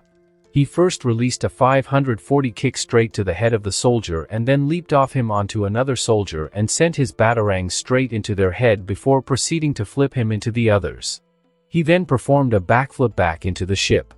The soldiers attempted to chase after them but soon heard beeping sounds. Looking down, there were a dozen batarangs on the ground with blinking red lights. "Oh crap." Boom. The spaceship managed to leave, heading straight for Earth's atmosphere, but looking behind, Bats saw another ship chasing after them with Captain Marvel holding onto it, trying to stop the ship, but she was blasted off the ship. The ship had arrived with Yanrog right on their tail firing at them. Thanks to Maria's flying skills, they managed to avoid the gunfire. "Let me out." Batman spoke up, causing everyone to look at him as though he were insane. "Have you lost your goddamn mind?" Batman ignored Nick, looking towards Maria, who hesitated for a moment before opening the hatch, allowing Batman to jump out. "What the hell?" Nick shouted at Maria as he saw her actually open it. Batman activated a mechanism in his suit, allowing him to glide and avoid Yanrog's fire and land on the ship ready to blast Yanrog, but he just raised his arm, releasing a green blast, blasting Batman away, but Batman was quick enough to fire his grappling hook onto the ship and attach himself to the underbelly of the ship before taking off a bomb from his utility belt and jumping off right before it blew up. Bats attempted to activate his mechanism to glide away, but for some reason it wouldn't work. As Batman realized this, his eyes widened, but just as he was about to make contact with the Earth, Captain Marvel arrived and landed him safely. "Thanks." "You're welcome." They spoke up with smiles on their faces when they both looked up, shocked at what they saw. A whole fleet just appeared above Earth's atmosphere. Batman and Captain Marvel shared a look before Captain Marvel took off for the skies and began tearing through the ships like paper. Captain Marvel wiped out the minor ships in mere minutes and appeared before the mothership, which promptly warped away. Back on Earth, Batman had arrived before Yanrog, who had crawled out of the ship. He looked at Batman and began his typical villain rant. "Do you know who I am, human? I am a being beyond you. I am." Before he could finish, a batarang appeared before his face and blew with the resulting force, sending him flying into his ship. "Nice shot." Captain landed behind him, and Batman turned to face her. "He talked too much." Carol burst out laughing after that statement. That night they were all back at Maria's home with Nick looking more like Fury with an eyeless eye. After a few talks, Carol handed over a device to Fury, which would allow him to contact her, but only during emergencies, of course. Batman received one as well before she went out and flew away. "So, how do I contact you?" Nick turned to the Batman. "You know where to find me." A ship arrived above them and Batman fired his grappling hook and jumped in before flying away. Nick stood there, mouth agape. "That is from the spaceship, right?" "Yeah." Maria answered, mouth agape as well. "How? When did he get that?" A man in a long coat with a hat on walked through a hallway. The sounds made from the soles of his shoes coming in contact with the tiles were the only sounds throughout the hallway. The moon had soon arrived at the end of the hallway and opened the door before him. In the room were 6 individuals seated around a round table. The moon, ignoring the gazes now on himself, walked to the seat before him, sharing a look with the lady who sat at his right, who turned out to be none other than Lady Eve herself, and took a seat whilst taking off his hat and placing it on the table. "Let the meeting begin," the man who is Sebastian spoke up. In the city, Batman had arrived at an abandoned warehouse where an arms deal was about to go down. You would think with all the talk about the Batman, criminals would avoid this part of New York, right? Yeah, no. They keep coming one after the other, all as though trying to prove something. "You got the stuff?" One of the men who had just arrived spoke up. He was a small-timer, seeing as the Bat couldn't recognize him immediately. He had 7 guys around him, who, from the way they carried themselves, Batman was certain were all armed. "You got my money," the leader of the guys who had been here earlier spoke up. He was scruffy looking with his jacket and cig in his mouth. He embodied the meaning of the word shady. The newcomer looked at the cocky grin on his face before signaling one of his men, who walked back to one of the cars they came in and popped open the trunk, returning with a briefcase in hand. The shady-looking guy gestured for the case to be opened. The guy looked towards his boss, who nodded at him before opening the case to reveal the stacks of cash within. The shady-looking guy whistled as he laid eyes on the money. "There we go." Taking a puff of his cigarette, he called to his men to bring over a crate. "That's the stuff?" The shady-looking guy looked at the newcomer who asked the question before beginning to explain. "This stuff is not like anything you've ever seen. This makes AKs look like toys. With these babies at hand, no one can stop you on these streets, be it the police or the so-called Batman. With one blast from these babies, they're all history." He patted the crate as he spoke. That was it. The Batman had heard enough and it was time to take them down. With that, Batman dropped a couple of flashbangs and smoke bombs, which all went off at once. The shady dude was confused as to what was going on. What the hell? But unlike him, the local criminals were feeling fear, as they knew exactly what, or rather who, was here. "Shit! The Batman is here!" They shouted out as they began shooting into the smoke, but it was to no avail, as they couldn't see anything and were still disoriented from the earlier flashbangs. Bats appeared before one of them grabbed his hand, which held the gun, raising it to face the ceiling before releasing quick jabs to his side and breaking a few ribs before flipping him into another guy and then firing a batarang, which accurately disarmed 2 thugs.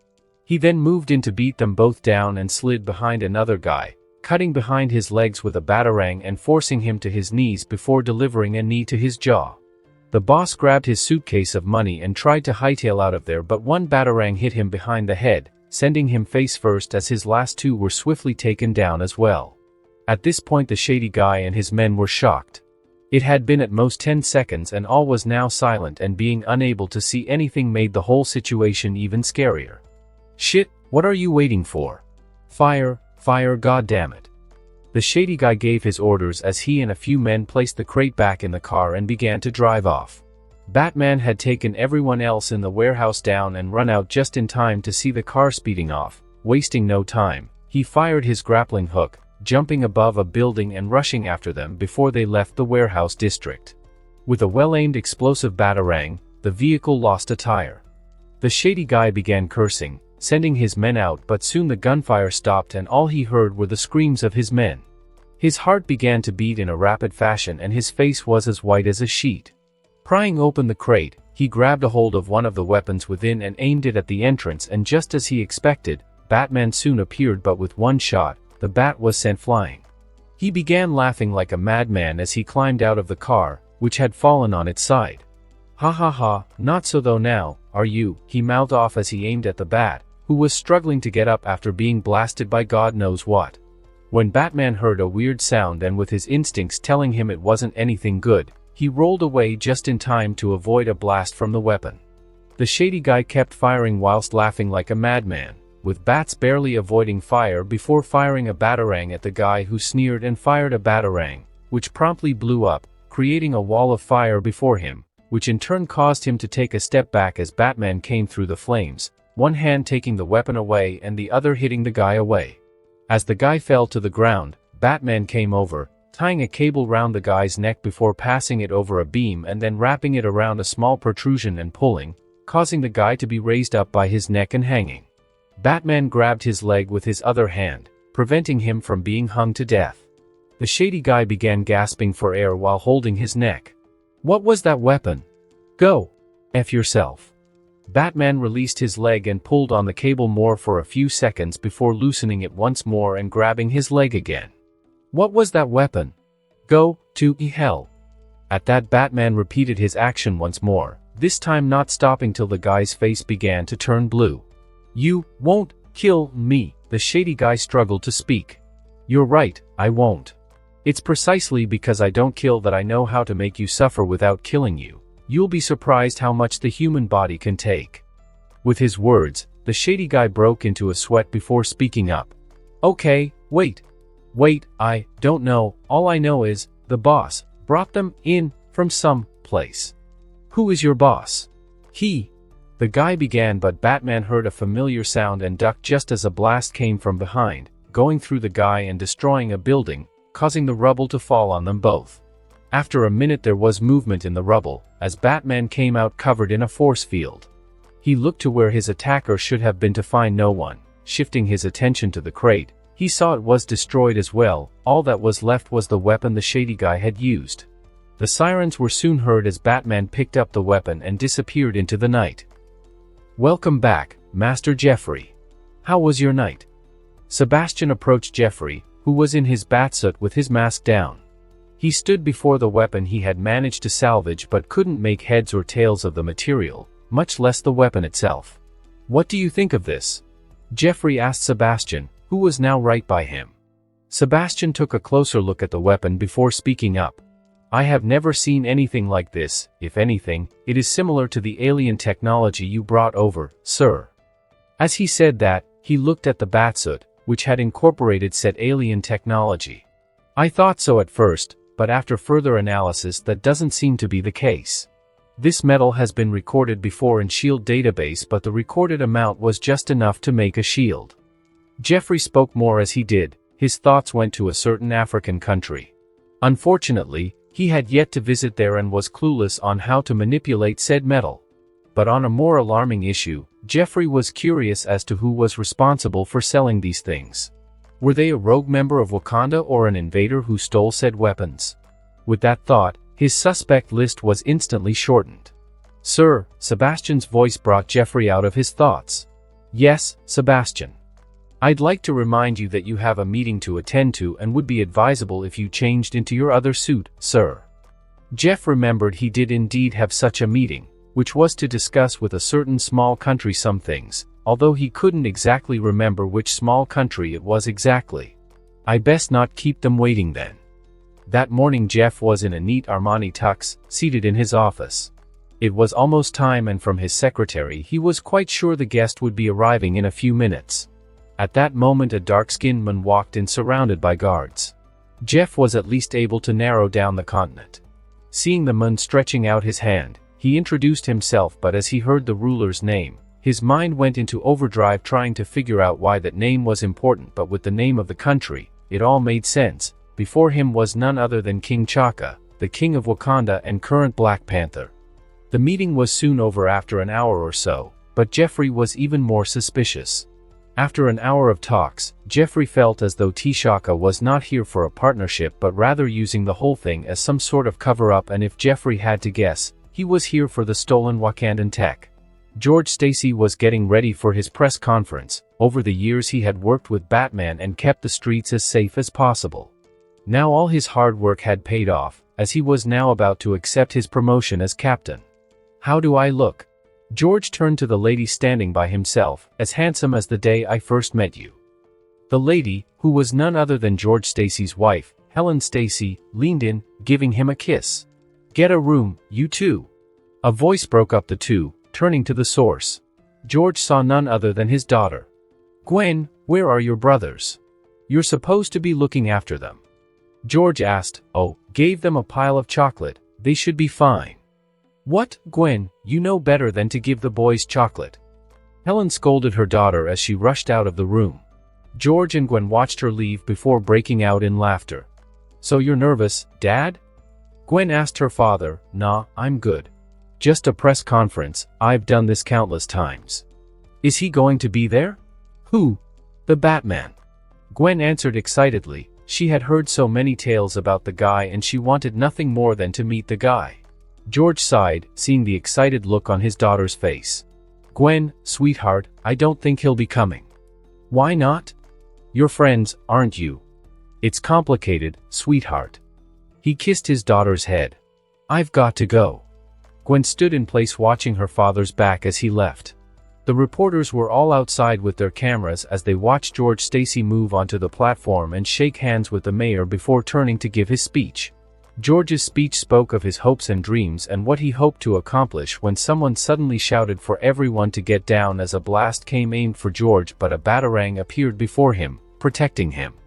The shooter hopped back into the van and escaped, looking up to where the batarang was from.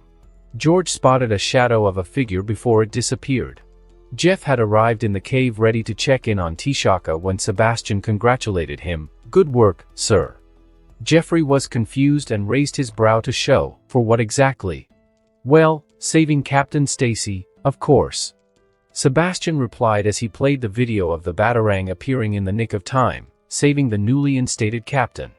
Jeff frowned as he came closer, replaying the video a couple of times before speaking up. That wasn't me. His words had stunned Sebastian. But how?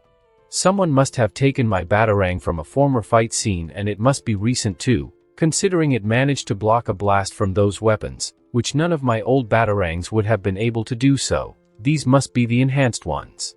So you're saying there is a copycat? Sebastian spoke up, causing Jeff to nod in response. What about the van? Way ahead of you, Oracle interrupted the conversation, bringing up an image on the screen. The location is on screen now, sir. Thank you, Oracle. I have a feeling that a certain cat would be there as well. Sebastian, try and find this copycat. Yes, sir, Sebastian responded as Jeff moved on to suit up. The location of the van led Jeff, now in the bat costume, to an abandoned warehouse. Scanning the building and the surrounding areas, Batman was able to ascertain that the assailants were in the warehouse. The Bat made his way through the vents, landing onto the scaffolding, watching the people beneath who had no idea someone was above them. His Batarang was drawn out and was ready to begin when he froze. Someone else had fired 2 Batarangs, drawing the attention of everyone in the warehouse as the Batarangs returned to the intruder's arms after knocking out 2 people. The intruder was dressed in a way that was obviously meant to imitate Batman. They wore some sort of helmet with 2 pointy edges, which completely covered the face, leaving but 2 eye holes. The intruder's gender was easy to identify if the 2 mounds on her chest were anything to go by. The intruder wore some sort of biker gear with shin guards and, most importantly, had a bat symbol on their chest. The criminals lost their fear when they took a closer look and realized the person before them was not the Batman. Damn bitch, who the hell do you think you are? He asked, anger clear in his voice, but the intruder only tilted her head, giving no response. Bitch! Boys, get her, the boss gave an order after receiving no response from the intruder. The men shared looks with one another before rushing at her. The intruder fired her Batarangs once more before performing cartwheels, appearing in their midst and taking them one by one with her kicks and Batarangs. The boss watched this for a while before rushing for the crate where they stored their new weapons and reached out to grab one, but the Batman dropped by him and fractured his arm and, with a Batarang, took out the remaining thugs. The intruder was stunned, looking at the Batman who was now walking towards her. Who are you? Batman questioned her. She began stuttering, unable to speak, probably, I'm. She was interrupted by a group of bald ladies with spears. Batman was quick to react, avoiding them, but the intruder wasn't getting sent straight into a wall. Batman looked at the new arrivals, seeing who they were here. He was sure about one thing, the Black Panther wasn't far behind. The ladies got into their battle stance before charging at the Batman. Bats avoided one of them before hitting her from behind and then using her as a shield against the others. His action bought him some space, firing a Batarang. Another was sent to the ground as Batman fired his grappling hook, pulling a spear to himself and pushing off the remaining ladies. The ladies rushed him once more as he began with a roundhouse kick and, with the resulting force, jumped the others. Using his cape to blind them by wrapping around one's neck, he pulled and delivered a headbutt, knocking her out in a few minutes. All the ladies were down. Turning to the corner where the other lady should have been, he saw that she was gone, and now he was regretting not putting a tracker on her. Turning around, there he was in all his Wakandan glory, the Black Panther. He and the Batman stood watching one another in a face-off. I can explain. Batman started but was cut off by the Black Panther, who charged at him. Black Panther came, claws swinging, as Batman weaved between the strikes seamlessly and struck back with a kick aimed for the gut. Black Panther's reflexes allowed him to backflip at the right moment, avoiding the kick but not the grappling hook, which had latched onto his leg and pulled him back to the Bat, who was waiting with a clothesline ready. Black Panther ducked right in time, avoiding the wild arm swing and performed a cartwheel, appearing behind the Bat and delivering a 540 kick to the Bat's head. Bats narrowly avoided the kick by rolling forward, not forgetting to fire a few Batarangs, which blew up in his face. Black Panther's suit absorbed most of the energy, rendering the explosion essentially useless. Both men entered another stare-down before charging at one another once more. Both men began exchanging punches and kicks in a rapid fashion, causing them both to be impressed by each other's martial prowess. Black Panther managed to land a backhand, sending Batman rolling into a couple of crates. As Batman regained his senses, the first thing he saw was an axe kick coming right at him. Firing his grappling hook at the wall farther away from them, he escaped sliding across the floor. The Black Panther was quick to give chase, only to be caught in a trap. Black Panther was caught between 4 batarangs, which released intense sonic waves all at once, stunning him and disabling his suit. Batman rushed at him, firing his grappling hook above and firing another below as he swung over the Black Panther, bringing him along before throwing him through a wall. Batman walked through the hole, watching the Panther carefully, as he was sure that with his suit, that would not be enough, and he was right, as the Black Panther soon was back on his feet, and from his mannerism when he looked towards Batman, he could tell he was pissed. Not wanting to enter hand-to-hand combat with the Black Panther once more, Batman released a few smoke bombs right before the Black Panther made contact with him. The Black Panther stood confused as to where his opponent had gone, but regained vigilance as he tried his best to pick up sounds, but alas, he was to be disappointed. With all of Batman's ninja training and experience, he had long learned to erase all sound when he moved. A punch was delivered to Black Panther's gut, sending him a few steps back, and before he could get his bearings, a kick landed on his jaw, disorienting him more. Black Panther dialed his senses up to 11, readying himself, but even then a punch landed on his face, sending him tumbling to the ground. The smoke cleared up to reveal Batman standing over Black Panther with the former's foot on the latter's chest. Batman stared down at his opponent and tried to reason with the Black Panther, but his bruised ego prevented him from seeing reason. Pushing off Batman's foot, he performed a kickback and got to his feet, delivering a kick that was blocked by the bat before using the momentum to deliver another kick that landed, causing Batman to take a few steps back. Black Panther jumped once more with the intention of delivering another kick to Batman's head, but stopped when Batman spoke up. "T'Chaka, stop." Batman's words caused him to come to a halt. How did you? The Black Panther has been the protector of Wakanda for generations. I try my best to know any new masks, especially those in my city. T'Chaka put down his leg, finally ready to have a civil conversation. Black Panther took off his helmet, revealing his true face, not seeing the point of the helmet since the man before him already knew who he was. "Who are you?" "I'm Batman." Batman gave a short, concise answer, causing the ends of T'Chaka's mouth to twitch. Jeff knew what he meant, but there was no way he was giving out his identity that easily. "Wakandan weapons have been making an appearance on my streets lately." Batman shifted the topic back to the matter at hand. "My people had discovered the disappearance of our weapons about a month ago, but we just recently discovered where they were." Batman spoke up after hearing his words. "Any leads as to who is responsible?" T'Chaka frowned at that. "We know who is responsible, and it is none other than Usilis Claw, but we are unable to find him and only know that he should be here." Was all Batman said as he retrieved a batarang and fired it at something. As Chaka turned to see what it was he fired at, he saw none other than the gang boss who had tried to escape whilst they were having a conversation. And that concludes this episode.